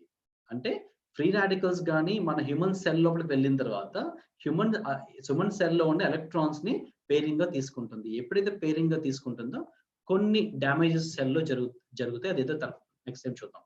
Okay, this is the major one. అంటే ఒక హ్యూమన్ సెల్ డ్యామేజ్డ్ సెల్ ఎప్పుడు అవుతుంది అంటే ఫ్రీ రాడికల్స్ ఉన్నప్పుడు, ఆ పేరింగ్ కోసం బలవంతంగా తీసుకున్నప్పుడు మాత్రమే హ్యూమన్ సెల్ డ్యామేజ్ అవుతుంది. దీన్ని మనం ఫ్రీ రాడికల్ అని అంటారు. ఇంకొక పదం ఏంటంటే దానికి ఆక్సిడెంట్స్. ఓకే, అయితే యాంటీ ఆక్సిడెంట్స్ అంటే ఏంటి అంటే ఫ్రీ రాడికల్ ఎలా ఉంటుంది, ఇంత ఎఫెక్ట్ ఉంటుంది. మీరు గమనించి ఉండొచ్చు, ఫ్రీ రాడికల్స్ కానీ బాడీలో పెరుగుతుంటే ఇంత ఎఫెక్ట్ ఒక మనిషిలో ఉంటూ ఉంటుంది. 60 years కి ఓల్డ్ ఏజ్ ఎఫెక్ట్ వచ్చిన రోజుల నుంచి 40 years కి ఓల్డ్ ఏజ్ ఎఫెక్ట్ కనబడుతుంది అంటే ఫ్రీ రాడికల్స్ కొంతవరకు పాత్రని పోషిస్తాయి. అయితే యాంటీ ఆక్సిడెంట్స్ అని చాలాసార్లు అంటారు, పేర్లోనే ఉంది యాంటీ ఆక్సిడెంట్స్. ఇప్పుడు యాంటీ ఆక్సిడెంట్స్ నేచర్ ఎలా ఉంటుందంటే అది వెళ్ళి నేను వాలంటరీగా తన దగ్గర ఉన్న అవుటర్ మోస్ట్ ఎలక్ట్రాన్స్ అంటే ఆర్బిట్ లోని ఎలక్ట్రాన్స్ ని వాలంటరీగా డొనేట్ చేస్తుంది. అంటే ఒక యాంటీ ఆక్సిడెంట్ వెళ్ళి ఫ్రీ రాడికల్ కి బాబు నువ్వు ఎలక్ట్రాన్ తీసుకో, స్టేబుల్ అవ్వు అని అంత కంఫర్టబుల్ గా ఎలక్ట్రాన్ ని డొనేట్ చేస్తుంది. దీన్ని మనం యాంటీ ఆక్సిడెంట్స్ అంటే ఇక్కడి నుంచి మళ్ళీ ఇక్కడికి రావాలి అంటే మనం యాంటీ ఆక్సిడెంట్స్ మనకి డొనేట్ చేయాలి. ఎప్పుడైతే యాంటీ ఆక్సిడెంట్ డొనేట్ చేస్తారో బాడీకి, దెన్ అగైన్ స్టార్ట్ రిజ్యూమినేటింగ్. ఎలా అవుతుందో మనం చెప్తాం. బెనిఫిట్స్ చూద్దాం. ఫ్రీ రాడికల్స్ ఎప్పుడు తప్పు అని చెప్పలేము. మన బాడీలో చాలా మట్టుకు ఒక ఏదైతే ఫంక్షన్ జరుగుతుందో ఫ్రీ రాడికల్స్ పాత్ర చాలా ఎక్కువ ఉంటుందండి. అంటే ఎలా దేని ఇన్ఫ్లుయెన్స్ చేస్తుంది, సెల్యులార్ సిగ్నలింగ్ చెప్తుంది. అంటే ఒక సెల్ నుంచి ఇంకొక సెల్ కి ఏదైతే సిగ్నలింగ్ వెళ్ళాలో ఆ సిగ్నలింగ్ మనకి ఫ్రీ రాడికల్ చేస్తుంది, అది ఇన్ఫ్లుయెన్స్ చేస్తుంది. 2 జెనెటిక్ ఎక్స్ప్రెషన్స్. డిఎన్ఏ చేసే పని ఏంటి, కొంత ఇన్ఫర్మేషన్ స్టోర్ చేసుకుంటుంది. ఒక మనిషి ఇన్ఫర్మేషన్ ఎలా స్టోర్ చేసుకుంటుంది, ఈ పర్సన్ స్కిన్ టోన్ ఏంటి, లేకపోతే ఐ కలర్ ఏంటి, హెయిర్ కలర్ ఏంటి, ఇలాంటి చాలా informations about the physical and the mental stuff అక్కడ మనకి ఆ డిఎన్ఏలో స్టోర్ చేసుకుంటుంది. అది దాన్ని ఖచ్చితంగా ఈ ఆర్ఓఎస్ అనేది అనేది మనం చేసుకోవచ్చు. మూడవది ఇమ్యూన్ సిస్టమ్. ఇది చాలా బాగా నచ్చిన విషయం అండి. ఫర్ ఎగ్జాంపుల్ బ్యాక్టీరియా బాడీలోకి ఎంటర్ అయింది అనుకుందాం. ఇప్పుడు ఇమ్యూన్ సిస్టమ్ కదా, ఆ బ్యాక్టీరియాతో ఫైట్ చేయాలి. ఈ ఫ్రీ రాడికల్స్ వెళ్ళి ఇమ్యూన్ సిస్టమ్ చెప్తుంది, బాబు పడుకున్నావు కానీ ఒకసారి లే, లోపల ఎవరో ఎంటర్ అయ్యారు, ఇండికేషన్ ఇస్తుంది. ఫ్రీ రాడికల్స్ మొత్తం మనం చంపడానికి లేదు. ఫ్రీ రాడికల్స్ మొత్తం మనం చచ్చిపోతే ఇమ్యూన్ సిస్టమ్ వెంటనే యాక్టివేట్ అవుతుంది. అంటే అలాంటి చాలా పనులు అంటే సెల్ సిగ్నలింగ్ కానీ, ఇమ్యూన్ సిస్టమ్ కానీ, జెనెటిక్ ఎక్స్ప్రెషన్స్ కానీ చాలా ఇన్ఫ్లుయెన్స్ చేస్తాయి ఫ్రీ రాడికల్స్. అయితే కొంత మోతాదులో ఉంటే ఇదంతా కంఫర్టబుల్ గా ఉంటుంది. ఆ మోతాదు కానీ ఎక్కువైపోతే, ఆ కాన్సన్ట్రేషన్ ఆఫ్ ఫ్రీ రాడికల్స్ కానీ ఎక్కువైపోతే అప్పుడు అనర్థం జరుగుతుంది. అందుకే కొన్నిసార్లు ఫ్రీ రాడికల్స్ లిమిట్స్ లో ఉన్నప్పుడు, నార్మల్ లిమిట్స్ లో ఉన్నప్పుడు ఇది గుడ్ చేస్తుంది, కానీ ఓవర్ ద లిమిట్ పెరిగిపోయినప్పుడు ఇది బ్యాడ్ చేస్తుంది. అయితే యాక్చువల్ పదం ఏంటి ఈ ఫ్రీ రాడికల్స్ కంటే, రియాక్టివ్ ఆక్సిజన్ స్పీషీస్ అని అంటాము. నేను ఇక్కడ నైట్రోజన్ కోసం మాట్లాడటం లేదు, ఆక్సిజన్ మీదే మనం కాన్సన్ట్రేట్ చేద్దాం because it's a big subject there. అయితే ఇప్పుడు బాగా గమనించాలి, ఇప్పుడు మైటోకాండ్రియాలో ఫుడ్ మనం తీసుకున్న తర్వాత ఫుడ్ బర్న్ అవ్వాలి. ఫుడ్ బర్న్ అవ్వాలంటే మనం ఏం కావాలి, ఆక్సిజన్ కావాలి. ఫర్ ఎగ్జాంపుల్ ఇంట్లో మనకి ఏదైనా ఫైర్ లిట్ అవ్వాలంటే దానికి ఆక్సిజన్ ఎలాగైతే హెల్ప్ఫుల్ అవుతుందో, మైటోకాండ్రియాలో ఏదైతే ఫుడ్ మనం బర్న్ అవ్వాలో, ఎనర్జీ ఏటీపీ ప్రొడ్యూస్ చేయడానికి అక్కడ మనకు ఆక్సిజన్ కావాలి. ఫస్ట్ ఏం జరుగుతుంది అంటే ఆక్సిజన్ O2 కదండి, ఆక్సిజన్ అంటే ఈ O2 మనకి లోపల అంటే ఫంక్షన్ సెల్యులార్ రెస్పిరేషన్ జరుగుతున్నప్పుడు ఆక్సిజన్ గ్యాస్ ఏం చేస్తుందంటే ఒక ఎలక్ట్రాన్ తీసుకుంటుంది. ఆ ప్రక్రియలో దాన్ని మనం ఎలక్ట్రాన్ ట్రాన్స్పోర్ట్ చైన్ అని అంటాం. I'm not getting into it. ఈ ప్రాసెస్ ఏమవుతుందంటే ఆల్రెడీ O2 లోపలికి వెళ్ళిన తర్వాత ఎలక్ట్రాన్ తీసుకుంటుంది నేచురల్ గా. అది ఎప్పుడైతే ఎలక్ట్రాన్ తీసుకుంటుందో మనకి తెలుసు O2 అనేది స్టేబుల్ గా ఉంటుంది అని. ఇప్పుడు O2కి ఒక ఎలక్ట్రాన్ ఇచ్చామనుకోండి అంటే ఇప్పుడు అన్బ్యాలెన్స్డే కదా, అన్స్టేబుల్ ఆటమే కదా, ఇప్పుడు ఈ పర్టిక్యులర్ ఎక్స్ట్రా ఉన్న ఎలక్ట్రాన్ కోసం పేరింగ్ కోసం వెతుక్కుంటుంది కదా, అలాగా ఆక్సిజన్ పేరింగ్ ఎలక్ట్రాన్ రావడం వల్ల పేరింగ్ కోసం వెతుక్కోవడం మొదలు పెడుతుంది. అందుకే అది రియాక్ట్ అవుతూ ఉంటుంది, పేరింగ్ కోసం వెతుక్కుంటుంది. అలాగే ఫస్ట్ వచ్చే ఫ్రీ రాడికల్ అంటే రియాక్టివ్ ఆక్సిజన్ స్పీషీస్ లో మనకు వచ్చేది సూపర్ ఆక్సైడ్ ఆనియాన్. ఓకే, ఆ నెక్స్ట్ ఫేజ్ లో ఇంకా పెరిగిపోతే, ఇంకా ఎలక్ట్రాన్స్ యాడ్ చేయడం మొదలు పెడుతూ ఉంటే ఏం జరుగుతుంది అంటే రెండవది వస్తుంది హైడ్రోజన్ పెరాక్సైడ్, H2O2 అంటాం. ఇంకా ఎలక్ట్రాన్స్ యాడ్ చేస్తే మనకి హైడ్రాక్సిల్ రాడికల్ అనేది వస్తుంది. అంటే మీరు గమనించే చాలా ఫ్రీ రాడికల్స్ ఉంటాయి, అయితే రియాక్టివ్ ఆక్సిజన్ స్పీషీస్ చాలా ఉంటాయి. దాంట్లో ఈ 3 చాలా ఎక్కువ పాత్ర పోషిస్తాయి. మళ్ళీ చెప్తున్నాను, మైటోకాండ్రియాలో O2 ఎలక్ట్రాన్ తీసుకున్న తర్వాత ఎప్పుడైతే ఒక ఆటం స్టేబుల్ ఆటం ఎలక్ట్రాన్ తీసుకుందో అది అన్స్టేబుల్ గా మారుతుంది. దాన్ని మనం రియాక్టివ్ అంటాము. అందులో వచ్చిన ఫస్ట్ రియాక్టివ్ ఆక్సిజన్ స్పీషీస్ లో సూపర్ ఆక్సైడ్ ఆనియాన్ వస్తుంది. ఇది ఇంకా ఎలక్ట్రాన్ తీసుకుంటే హైడ్రోజన్ పెరాక్సైడ్ గా మారుతుంది. ఇది ఇంకా ఎలక్ట్రాన్ తీసుకుంటే హైడ్రాక్సిల్ రాడికల్ గా మారుతుంది. అయితే ఇప్పుడు మనం అర్థం చేసుకోవాల్సింది ఏంటంటే ఈ మూడు ఫ్రీ రాడికల్సే. అయితే వీ రెండిటిని మనం రియాక్టివ్ అని అంటాము. దీన్ని మాత్రం రాడికల్ అంటాను. ఎక్కడ నేను ఇక సూపర్ ఆక్సైడ్ రాడికల్ అని రాయలేదు, హైడ్రోజన్ పెరాక్సైడ్ రాడికల్ అని రాయలేదు, కానీ హైడ్రాక్సిల్ రాడికల్ అని రాశాను. ఎందుకు ఈ రెండింటిని మనం రియాక్టివ్ అంటాము, ఇది ఎందుకు రాడికల్ అంటాము? సింపుల్ టు అండర్స్టాండ్, ఇది వర్డ్ అర్థం చేసుకోవచ్చు. చూడండి, కొన్నిసార్లు మనం ఒకరింటికి వెళ్తాం, బాగానే డిస్కషన్స్, ఫ్రెండ్స్ ఇంటికి వెళ్తాము, బాగానే డిస్కషన్స్ అవుతాయి. ఎక్కడో మనకి కమ్యూనికేషన్ గ్యాప్ అనేది వస్తుంది. కమ్యూనికేషన్ గ్యాప్ వచ్చిన తర్వాత అవతల వాళ్ళ ఈగోయిస్టిక్ పర్సన్స్ అనుకోండి, ఏమవుతుంది? తగు మొదలవుతుంది. మనకి ఎప్పుడు డౌట్ వస్తుంటే, ఇప్పుడు నేను ఏం చేయలేదు కదా, వాడితో నాకు ఎందుకు తగు పెట్టుకుంటున్నాడని. ఈ రెండు అవి చేస్తాయి. అంటే మనం వాటి దగ్గరికి వెళ్తే అవి తగు పెట్టుకుంటాయి. కానీ వీడు అలా కాదు, వాడు మన ఇంటికి వస్తాడు, తగు పెట్టుకుని వెళ్ళిపోతాడు. ఎందుకు వచ్చాడు, ఎందుకు తగ్గు పెట్టుకుంటారు మనకు అర్థం కాదు. వీటన్నిటికి రియాక్టివ్ అంటారు. అంటే ఎప్పుడైనా హ్యూమన్ సెల్స్ వీటి దగ్గరికి వస్తే మాత్రమే ఇవి హ్యూమన్ సెల్స్ దగ్గర నుంచి లాక్కుంటాయి. కానీ హైడ్రాక్సిల్ రాడికల్ కాదు, ఇష్టానుసారంగా వెళ్ళిపోయి ఎక్కడ దొరికితే లాగేసుకుంటూ ఉంటుంది electron to make it self stable. అయితే మనం ఏదైతే మైటోకాండ్రియా ఆక్సిజన్ పీల్చుకుందో, O2 ఏదైతే ఎంటర్ అయ్యిందో మైటోకాండ్రియాలోకి, అందులో 2 to 4% ఆఫ్ ఆక్సిజన్ మాత్రమే మనకి ROS కి కన్వర్ట్ అయిపోతుంది.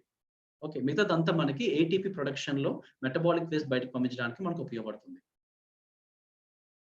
అయితే ఫ్రీ రాడికల్స్ అందరూ ఒకసారి చాట్ బాక్స్కి రండి.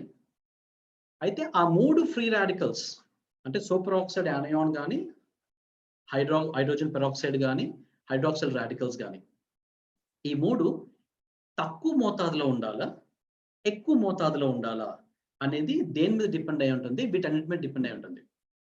స్ట్రెస్ ఫస్ట్ పాయింట్ మాట్లాడుతున్నాను. ఇక్కడ స్ట్రెస్ అంటే నేను నెగిటివ్ స్ట్రెస్ కోసం మాట్లాడుతున్నాను. అందరూ చాట్ బాక్స్ ఓపెన్ చేశారు కదా, నేను క్వశ్చన్ అడుగుతాను, క్వశ్చన్ ని జాగ్రత్తగా అర్థం చేసుకోండి. అర్థం చేసుకొని మీరు మీ ఆన్సర్ టైప్ చేయండి. 1 minute టైం తీసుకోండి పర్వాలేదు, 1 minute టైం తీసుకోండి పర్వాలేదు, ఆలోచించి మీరు ఆన్సర్ చెప్పండి. Negative stress. ఇప్పుడు 2 సిట్యుయేషన్స్ తీసుకుందాం. ఫస్ట్ సిట్యుయేషన్, మన ఆఫీస్లో బాస్తో మనకి తగువైంది. మన ఆఫీస్లో మన బాస్తో తగువైంది.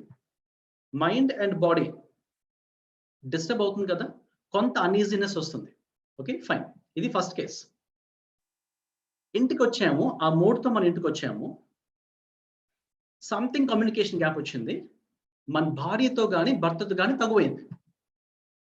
మళ్ళీ మన మైండ్ బాడీ మళ్ళీ డిస్టర్బ్ అవుతుంది, అన్ఈజీనెస్ గురవుతుంది.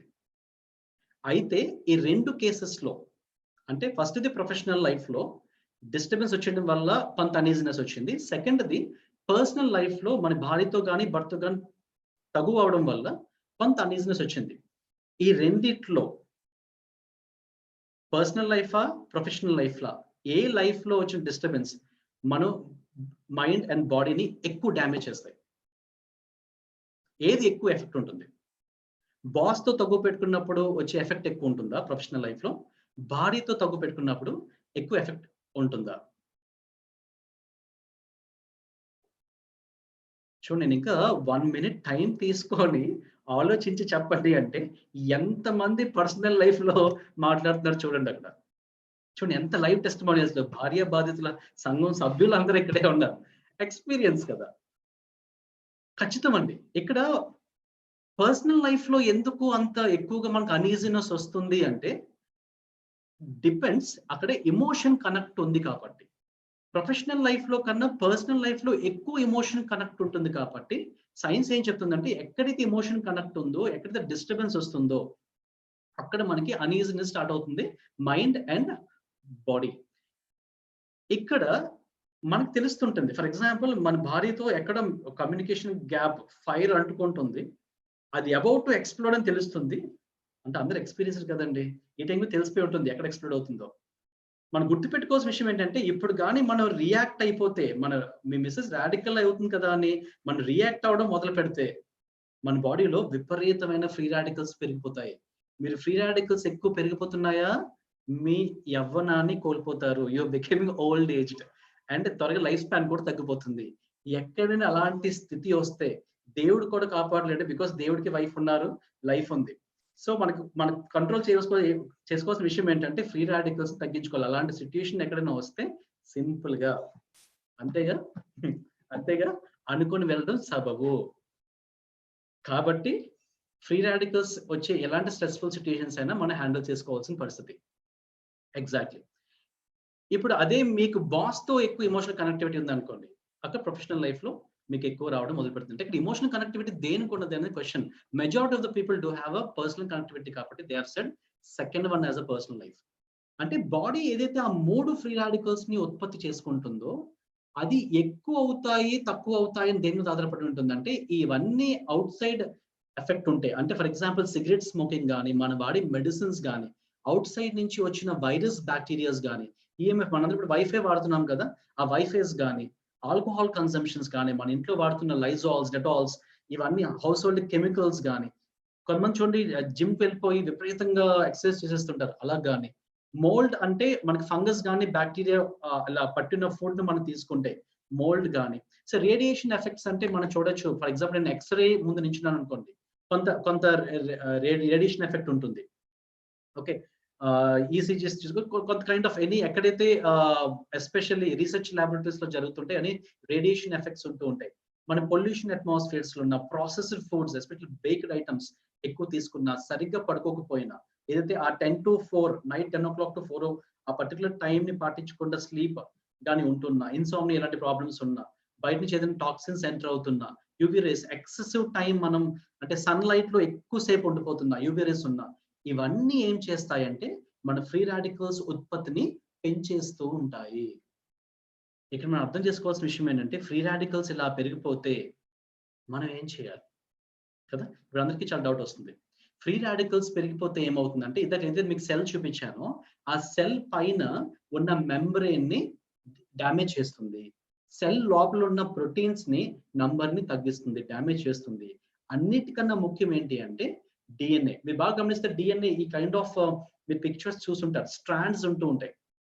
అదేం చేస్తుందంటే ఆ స్ట్రాండ్ ని కట్ చేస్తుంది. ఎస్పెషల్లీ ఫ్రీ రాడికల్ ఏం చేస్తుంది, ఆ స్ట్రాండ్స్ ని కట్ చేస్తుంది.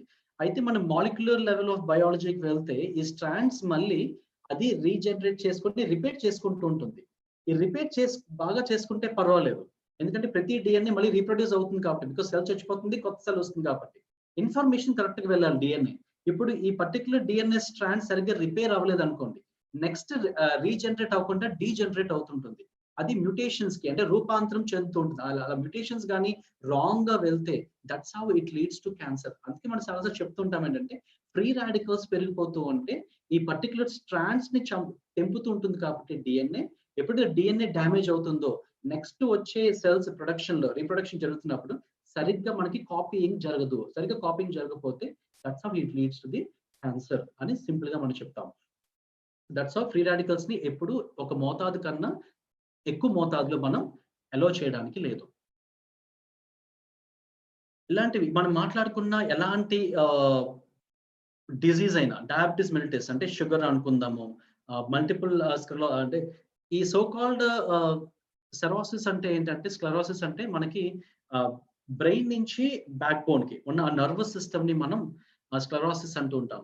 తర్వాత ఆస్తమా కానీ అంటే లంగ్స్ ఇష్యూస్ కానీ, క్యాన్సర్ కానీ, న్యూరోజెనరేటివ్ చూడండి మనకి మర్చిపోతుంటారు, అల్జీమర్స్ అంటే పార్కిన్సన్స్ డిజీజ్, ఇలాంటివి అంటే నర్వస్ సిస్టమ్ బ్రెయిన్ సంబంధించిన సిస్టమ్ కానీ, కార్డియోవస్కులర్ అంటే మనకి హార్ట్ కి సంబంధించిన థింగ్స్ కానీ, రుమటైడ్ ఆర్థరైటిస్ అంటే బోన్స్ ఇష్యూస్ కానీ, క్రానిక్ ఇన్ఫ్లమేషన్స్ కానీ, తర్వాత ఎస్పెషల్లీ ఏజింగ్ కానీ, ఇవన్నీ ఫ్రీ రాడికల్స్ ఇచ్చిన ఎఫెక్ట్ వల్లే వస్తాయి.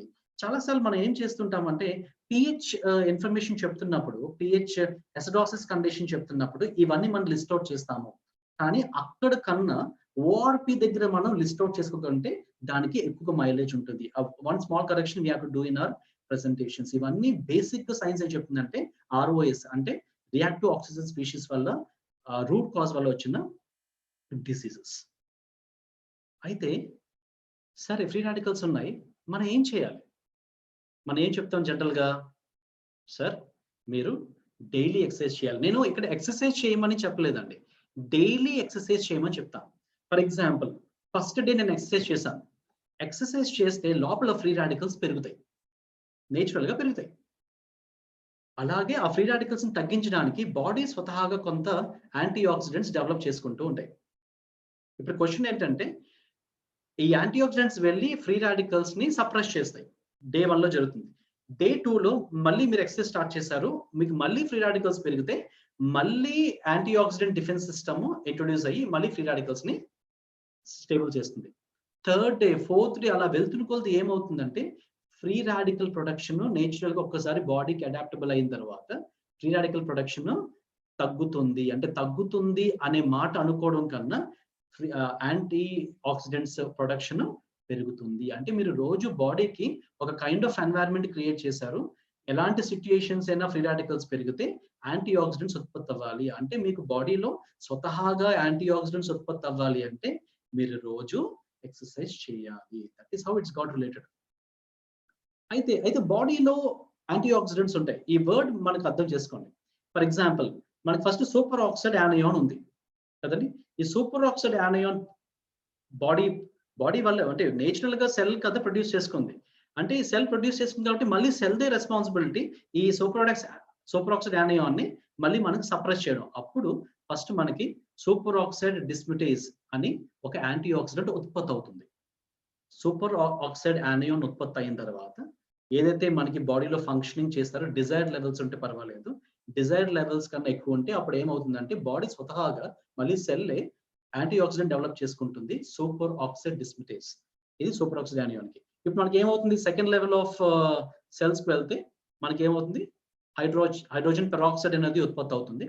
ఆ హైడ్రోజన్ పెరాక్సైడ్ కి దాన్ని తగ్గించడానికి మనం క్యాటలైజ్ అని గ్లూటాథియోన్ పెరాక్సిడేస్ అని ఒక 2 ఎంజైమ్స్ ఉత్పత్తి అవుతాయి. ఇవన్నీ ఎంజైమెటిక్ రియాక్షన్స్ అని అంటాం. నాట్ గెటింగ్ ఇంటూ డెప్త్, ఈ ఇన్ఫర్మేషన్ మనకు సరిపోతుంది. అంటే super oxide యానయాన్ free radical control చేయాలంటే సూపర్ ఆక్సైడ్ డిస్మిటోజ్ అని SOD అంటాము. హైడ్రోజన్ పెరాక్సైడ్ ని మనం కంట్రోల్ చేయాలంటే క్యాటలైజ్ అండ్ గ్లూటాథియోన్ పెరాక్సిడేస్ అండి. అంటే అవుట్పుట్ ఆఫ్ అంటే ఒకసారి ఏమవుతుందంటే ఒకసారి ఈ సూపర్ ఆక్సైడ్ డిస్మిటోజ్ యానయాన్ కి రియాక్ట్ అయిన తర్వాత దీని అవుట్పుట్ ఏంటి అంటే వాటర్ H2O గా వస్తుంది. అలాగే క్యాటలిస్ట్ డిస్మిటేజ్ గ్లూటాథియోన్ కూడా వర్క్ చేస్తున్నప్పుడు ఈ H2O2 కూడా వాటర్ గానే వెళ్తుంది. అంటే నేచురల్ గా ఈ ఫ్రీ రాడికల్స్ అన్ని వాటర్ గానే కన్వర్ట్ అవుతాయి అట్ దట్. కానీ ఈ హైడ్రాక్సిల్ రాడికల్ ఏముందో దీన్ని మాత్రం ఎవరు ఏమీ చేయలేరు. ఈ పాయింట్ మీరు అర్థం చేసుకోవాలి. బాడీకి స్వతహాగా నేచురల్ డిఫెన్సివ్ మెకానిజం ఈ హైడ్రాక్సిల్ రాడికల్ ని కంట్రోల్ చేయడానికి లేదు. అయితే అందుకే ఏం చెప్తారు, బయట నుంచి ఇప్పుడు యాంటీ ఆక్సిడెంట్స్ తీసుకోవాలి.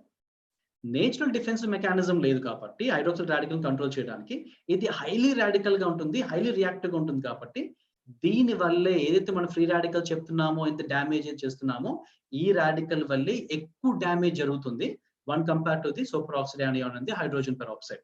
అయితే నేచురల్ డిఫెన్సివ్ మెకానిజం ఏం లేదు కాబట్టి that's why doctors always suggest us to go for the antioxidant from the outside. అవుట్ సైడ్కి వచ్చేటప్పటికి మనకి ఇలా కనబడతాయి. ఇప్పుడు ఆల్రెడీ ఇది చూసాం, SOD అని, క్యాటలేజ్ అని, గ్లూటిన్ పెరాక్సిడేస్ అంటే ఈ 3 ప్రైమరీ ఎంజైమ్స్ అని అంటారు. అయితే బాడీ ఉత్పత్తి చేసుకుంటుంది. అయితే ఈ మిగతా 4 క్యాడర్స్ ఇవన్నీ సెకండరీ యాంటీఆక్సిడెంట్ ఎంజైమ్స్. అంటే మనం తీసుకున్న తర్వాత బయట నుంచి తీసుకుంటాం. ఫర్ ఎగ్జాంపుల్ మనం ఏం చెప్తాం, బెస్ట్ యాంటీఆక్సిడెంట్ కింద వైటమిన్ సి చెప్తాం. సో వైటమిన్ A గానీ, వైటమిన్ సి గానీ, ఏస్ అంటాం, A గానీ, C గానీ, E గానీ, తర్వాత ప్రోటీన్స్ కానీ మినరల్స్ కానీ ఇవన్నీ మనకి యాంటీఆక్సిడెంట్స్ వస్తాయని చెప్తాం. అయితే ఇవన్నీ దేని మీద యాక్ట్ అవుతాయి, ఈ 3 కేటగిరీస్ అంటే మళ్ళీ ఆ సూపర్ ఆక్సైడ్ యానయాన్ మీద తర్వాత ఈ హైడ్రోజన్ పెరాక్సైడ్ మీద ఎక్కువగా యాక్ట్ అవుతాయి. ఆ 3 హైడ్రాక్సిల్ రాడికల్ మీద అంత ఎక్కువగా యాక్ట్ అవ్వవు.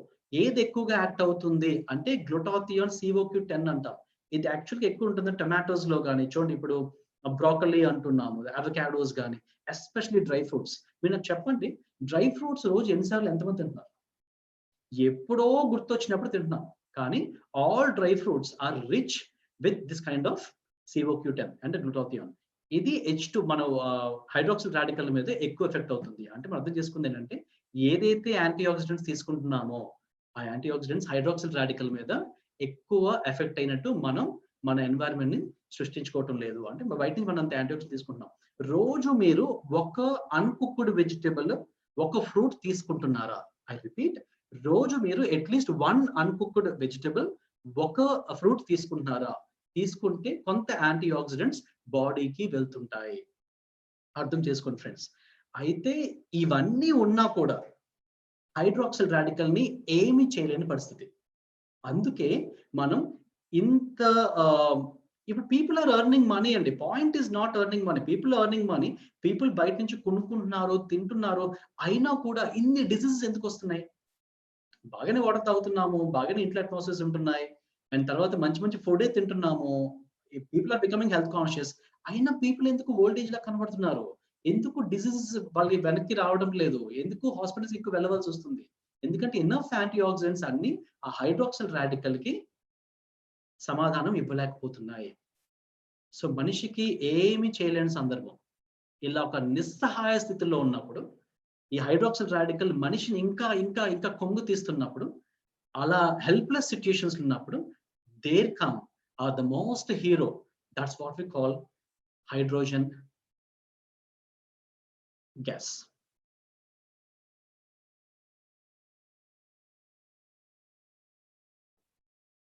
ఆ హైడ్రోజన్ మాలిక్యూల్ వెళ్ళిన తర్వాత ఏమవుతుంది? మనం H2 ఇస్తాం కదా, మన ఏదైతే ఎలక్ట్రోలైజ్ రెడ్యూస్డ్ వాటర్ ఉందో ఆ H2 ఏం జరుగుతుందంటే బాడీలోకి వెళ్ళిన తర్వాత 2 H కింద స్ప్లిట్ అయిపోతుంది.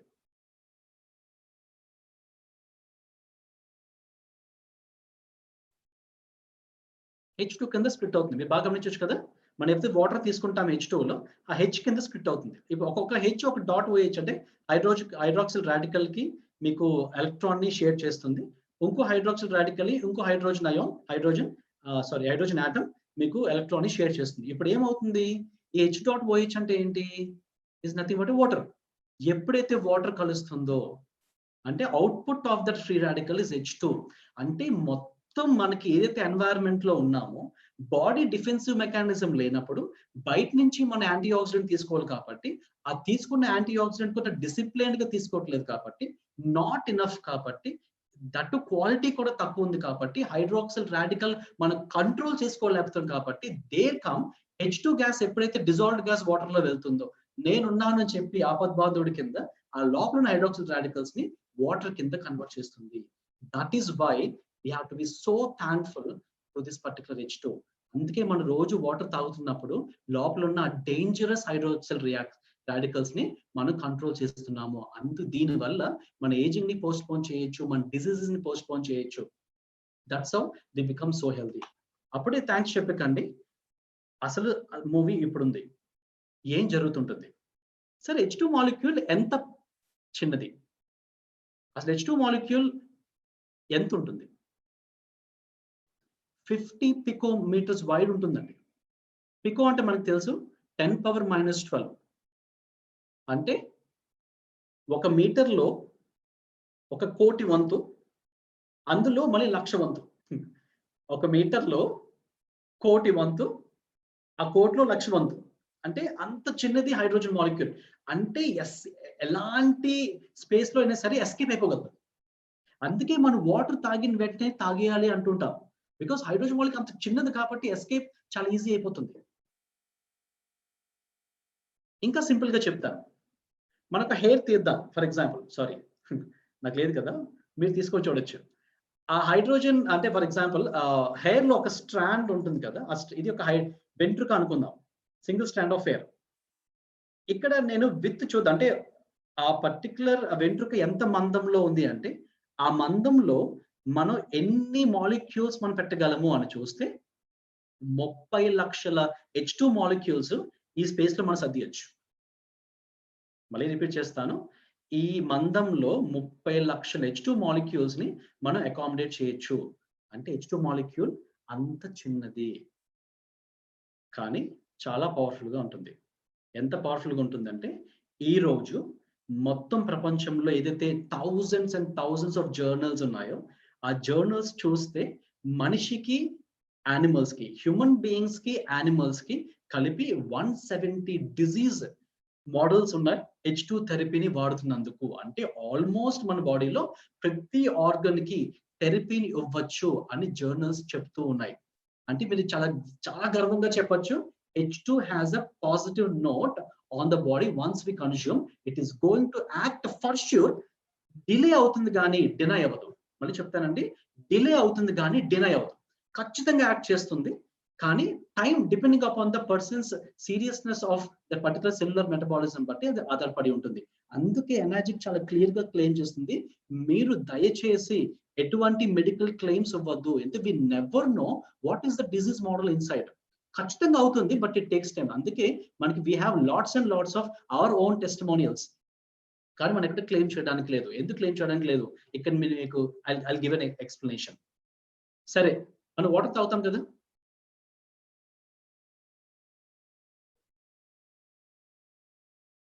సారీ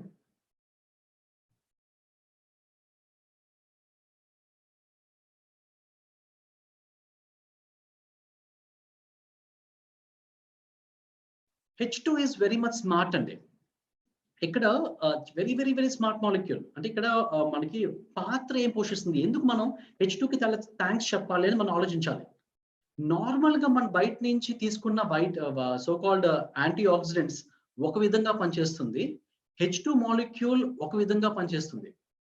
ఒక దేవుడిలా పనిపిస్తుంది. ఎలా దేవుడిలా పనిచేస్తుంది చెప్తాను. స్మార్ట్ రోల్స్ అండి, very very smart roles. First మనం తీసుకుందాం సెక్యూరిటీ. అంటే సెల్ ఏదైతే ఆక్సిడేటివ్ స్ట్రెస్ కి గురవుతుందో, ఆ ఆక్సిడేటివ్ స్ట్రెస్ కి అవ్వకుండా ఇది సెక్యూరిటీగా యాక్ట్ అవుతుంది. అంటే ఒక ఫ్రీ రాడికల్ వస్తే, బాబు నువ్వు సెల్ లోపలికి వెళ్ళొద్దు, నీకు కావాల్సిన ఎలక్ట్రానిక్ కదా, ఎలక్ట్రాన్ తీసుకో, నువ్వు వెళ్ళిపో. సో సెల్ డ్యామేజ్ జరగదు. ఫస్ట్ సెక్యూరిటీ తీసుకుంటుంది. సెకండ్ సెక్యూరిటీ ఏం చెప్తుంది అంటే, ఫ్రీ రాడికల్స్ పెరిగిపోయి అనుకుందాం. అంటే మనం మంచి ఎన్వైరన్మెంట్ నుంచి పొల్యూటెడ్ ఎన్వైరన్మెంట్కి వెళ్దాం. ఇప్పుడు ఏమవుతుంది, ఫ్రీ రాడికల్స్ పెరిగిపోతాయి కదా. ఈ H2 ఏం చెప్తుంది అంటే, NRF2 పాత్వే అని ఉంటుంది. I'm not getting in to depth. NRF2 pathway దాన్ని నిద్ర లేపుతుంది. బాబు ఒకసారి నువ్వు గమనించు, ఫ్రీ రాడికల్స్ చాలా వస్తున్నాయి. ఆ NRF2 పాత్వేని ఎగ్జైట్ చేసిన తర్వాత NRF2 పాత్వే ఏం చేస్తుందంటే, యాంటీ ఆక్సిడెంట్స్ ని ఎక్కువ ఉత్పత్తి చేస్తుంది. అంటే మనం ఇందాక చూసినట్టు ఆ సూపర్ ఆక్సైడ్ డిస్మిటేస్ కానీ, క్యాటలేజ్ కానీ, గ్లూటాథియోన్ కానీ ఎక్కువగా పెంచుతుంది. అంటే ఫ్రీ రాడికల్స్ ఎక్కువగా వస్తున్నాయి కదా బాడీకి, ఎక్కువగా చెప్తుంది. అలా వాటిలో పెంచే తత్వంలో ఈ H2 మాలిక్యూల్ ఉంటుంది. మూడవది ఎంత సెక్యూరిటీ ఉంటుందంటే, ఒక్కసారి H2 ఆ ప్రదేశం నుంచి వెళ్ళిపోతే, ఆ సెల్ నుంచి వెళ్ళిపోతే, కొన్ని గంటల తర్వాత, కొన్ని రోజుల తర్వాత కూడా ఆ సెల్ దగ్గర యాక్టివిటీ కంటిన్యూ అవుతున్నట్టు సైంటిస్ట్ హ్యావ్ టోల్డ్ అండి. మళ్ళీ చెప్తాను, ఒక యాక్టివిటీ ఏదైతే H2 చేసిందో అది వెళ్ళిపోయిన తర్వాత కూడా, కొన్ని గంటల తర్వాత, కొన్ని రోజుల తర్వాత కూడా ఆ యాక్టివిటీ ఇంప్రెషన్ ఉంటుంది.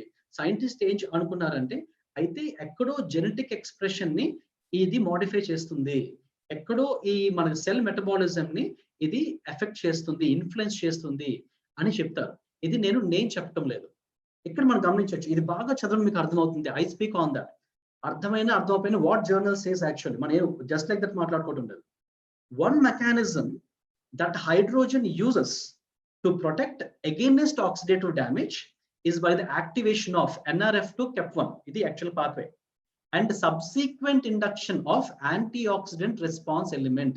ఈ ARE నే మనకి యాంటీఆక్సిడెంట్స్ ఉత్పత్తి చేస్తుంది, which leads to the production of various cytoprotective proteins like glutathione, catalase, superoxide dismutase and the peroxidase and oxidase. ఇక్కడ మీకు అర్థమవుతుంది కదా. అంటే ఇది సైటోప్రొటెక్టివ్ గా వర్క్ చేస్తుంది. అంటే కొన్ని రోజుల తర్వాత కూడా ఆ జెనెటిక్ ఎక్స్ప్రెషన్ ని ఇది క్యారీ ఫార్వర్డ్ చేస్తుంది. That is why we have to be so thankful to H2. సరే, రెండో చూద్దాం. స్మార్ట్ లో M అంటే ఎటు చూద్దాం. మెసెంజర్ అండి. M stands for messenger. For example ఒక అపార్ట్మెంట్కి వెళ్దాం. అంటే సపోజ్ వీడు ఏం చేస్తాడంటే ఈ హైడ్రోజన్ అన్నవాడు అపార్ట్మెంట్లో ఉన్న వాళ్ళందరికీ హాయ్ చెప్తూ ఉంటాడు. వాడికి మిత్రుడా శత్రువు అదే ఉండదండి. వెళ్ళి అందరికీ హాయ్ చెప్తాడు. అపార్ట్మెంట్లో కొంతమందికి పడదు కదా, మనకు తెలిసే విషయం, కోల్డ్ వార్స్. అలా వెళ్ళి అందరితో మాట్లాడుతూ ఎవరికైతే ఆ కోల్డ్ వార్స్ ఉందో వాళ్ళని కూడా మాటల్లో సంభాషణలో కలిపేస్తూ ఉంటాడు. సో దట్ అపార్ట్మెంట్లో ఉన్న వాళ్ళందరూ మాట్లాడతారు. ఆ కోల్డ్ వార్ ఎవరైతే మాట్లాడుకోవట్లేదు వాళ్ళతో కూడా మాట్లాడేటట్టు చేస్తాడు. అంటే ఏం జరుగుతుందంటే సెల్ టు ద సెల్ ఏదైతే సిగ్నల్స్ మిస్ అయ్యాయో ఆ సెల్ టు సెల్ కి సిగ్నల్స్ ని ఎస్టాబ్లిష్ చేస్తుంది. ఐ రిపీట్, సెల్ సిగ్నలింగ్ కి ఎస్టాబ్లిష్ చేస్తుంది. అది డైరెక్ట్ గా చేస్తుంది. దీంతో పాటు ఏదైతే మనకి సెల్ చచ్చిపోతుందో, ఏదైతే ఏజింగ్ అవుతుందో, ఏదైతే ఇన్ఫ్లమేషన్ ఉంటుందో, ఏదైతే ఒబేసిటీ ఉంటుందో ఇదంతా ఇండైరెక్ట్ గా తగ్గిస్తుంది. ఫర్ ఎగ్జాంపుల్ ఒబేసిటీ పెరిగిపోతుంది అనుకుందాం, ఫ్యాట్ అక్యుములేషన్స్. ఇది చెప్తుంది నిజంగా అంత అవసరమా, ఆ ఫ్యాట్ ఇక్కడ అక్యుములేట్ అవడం అవసరమా, ఆ సెల్స్ తో మాకు చెప్తుంటుందండి. So that it reduces the accumulation of the fat in that obesity. అంటే అంత క్లియర్ గా సెల్స్ తో ఇది కమ్యూనికేట్ జరుగుతుంటుంది. ఎక్కడైతే సెల్స్ టు సెల్ మనకి కమ్యూనికేషన్ వీక్ అవుతుందో there comes our metabolism drooping down.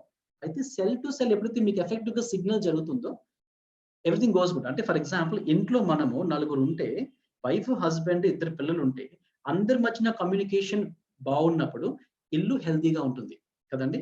Similarly cell కి మధ్యన ఎప్పటికీ సిగ్నల్స్ హెల్తీగా ఉంటుందో ఓవరాల్ గా ఈ సిస్టమ్ ఎఫెక్టివ్ గా ఉంటుంది. That's what exactly this messenger do అండి. Thanks to H2 for that అండి. నేను చెప్పడం లేదు, ఇక్కడ చూడండి. we have shown that another journal, we have shown that hydrogen suppresses signaling pathways in allergies. allergy ఏదైనా సిగ్నల్ తగ్గిస్తుంది, ఇన్ఫ్లమేషన్ క్రియేట్ చేసే సిగ్నలింగ్ తగ్గిస్తుంది without directly scavenging reactive oxygen and species. అంటే అది వెళ్ళిపోయి డైరెక్ట్ గా ఎలక్ట్రాన్ ఇచ్చేయడం అలా కాకుండా ఈ ఎలక్ట్రాన్ ఇవ్వాలా ఇవ్వకూడదని డెసిషన్ తీసుకుంటుంది. డైరెక్ట్ గా ఫ్రీ రాడికల్స్ ని అడ్రస్ చేయదు. కొన్నిసార్లు సిగ్నలింగ్ పాత్వేస్ కి లింక్ అయి ఉన్న ఈ సో కాల్డ్ సిగ్నలింగ్ మాలిక్యూల్స్ అన్నిటిని ఎఫెక్ట్ చేస్తుంది. చూడండి, signaling molecules that are modulated by hydrogen ఎన్ని ఉన్నాయో మీకు సిగ్నలింగ్ మాలిక్యూల్స్ సుమారు మనకి 18 మాలిక్యూల్స్ ఉన్నాయి. ఈ అన్ని మాలిక్యూల్స్ ని, యాక్టివిటీస్ ని, ఎక్స్ప్రెషన్స్ ని హైడ్రోజన్ మారుస్తుంది అని one of the familiar journals stating it. That's why thanks to H2. నాకు బాగా నచ్చిన విషయం అండి, అనలిస్ట్ వాటర్ తీసుకున్న తర్వాత బాడీలోకి ఎంటర్ అయిన తర్వాత సెల్స్ అన్నిటికి దగ్గర వెళ్ళిన తర్వాత ఇది అనలైజ్ చేస్తుందండి.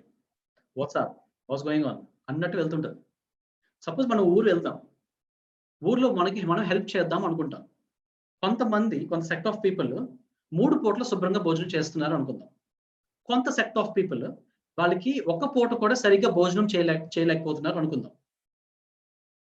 ఇప్పుడు మనం భోజనం ఎవరికి పెట్టాలి?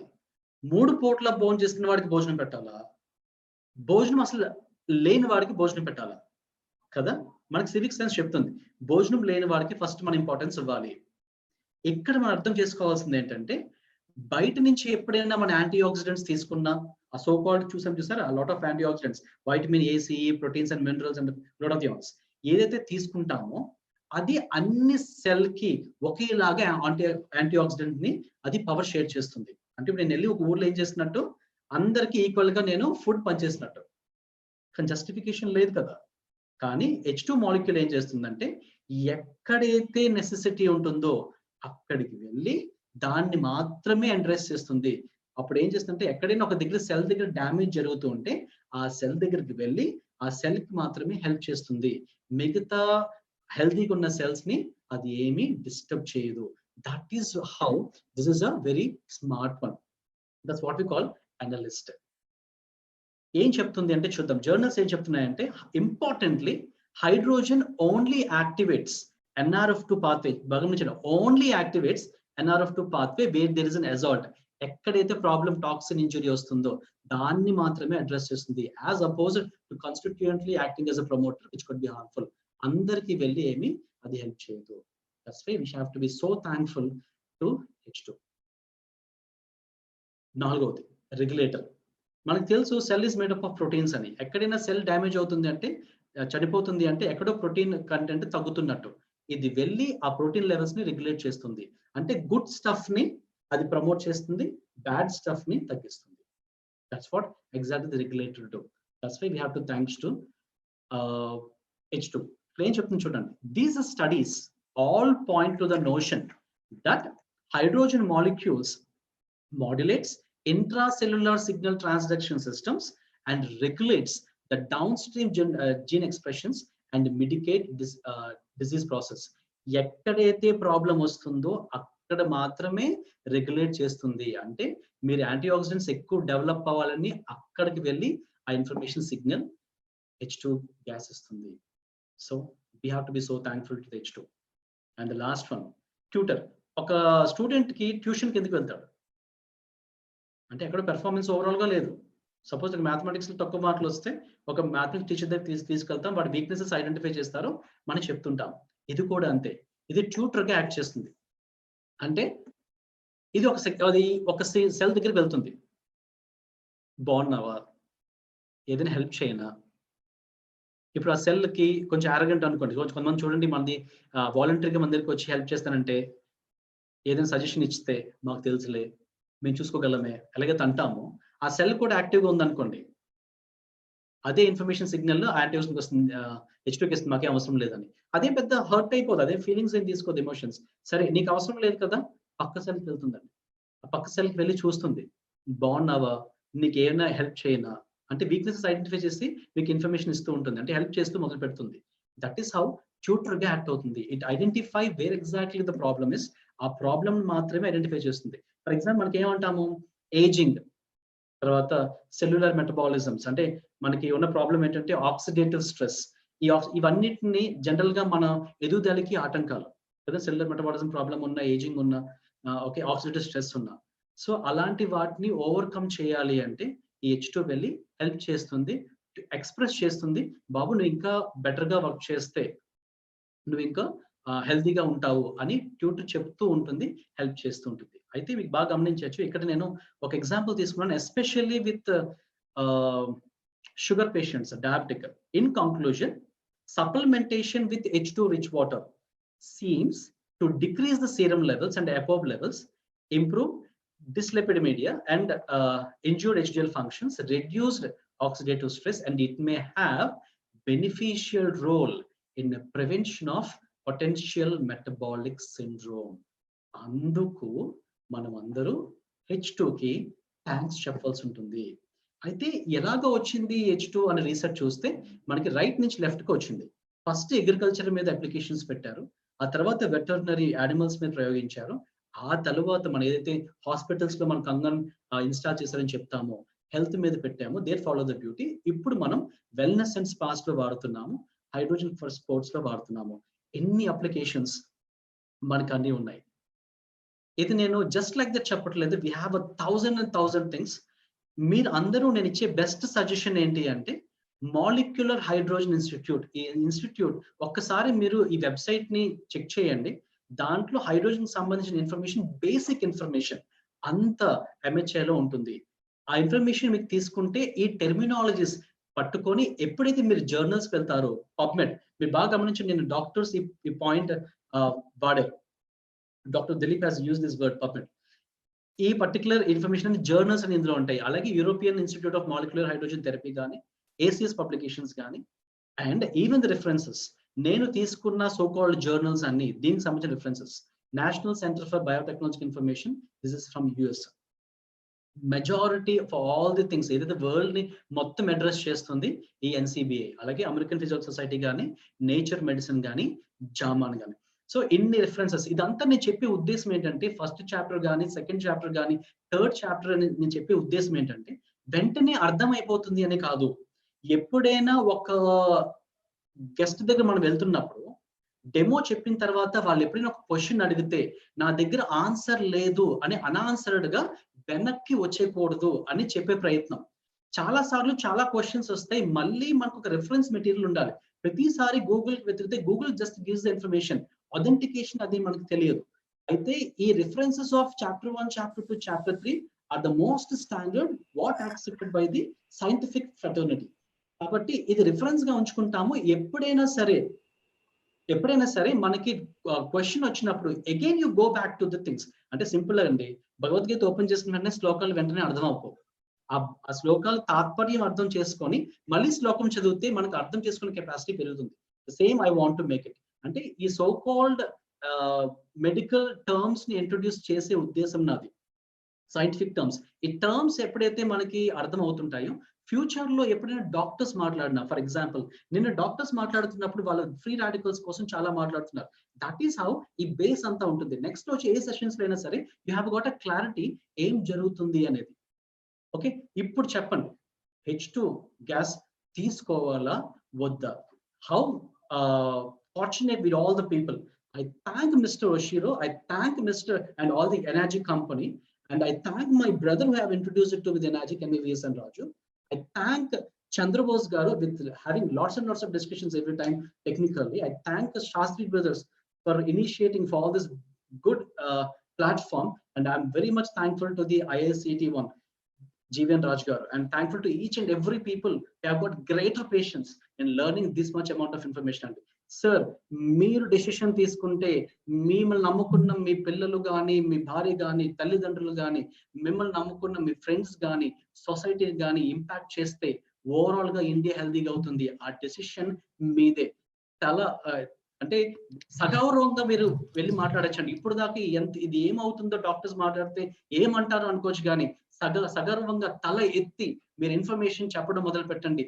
పీపుల్ ఎందుకు తీసుకోవటం లేదంటే మనం వాళ్ళు అడిగిన క్వశ్చన్స్ కి సమాధానం లేనప్పుడే మనకు తెలియదు. ఎప్పుడైతే ఇంత సైంటిఫిక్ ఇన్ఫర్మేషన్ మన దగ్గర ఉంటుందో, ఏదైతే సేల్స్ టెక్నిక్స్ ఈ జూమ్ ప్లాట్ఫామ్ మనకి ఇచ్చిందో, ఈ రెండింటిని సమాంతరంగా వాడుకొని మీరు take responsibility.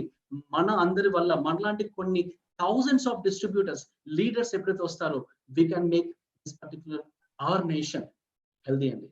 Yours Raj Varma. Thank you so much.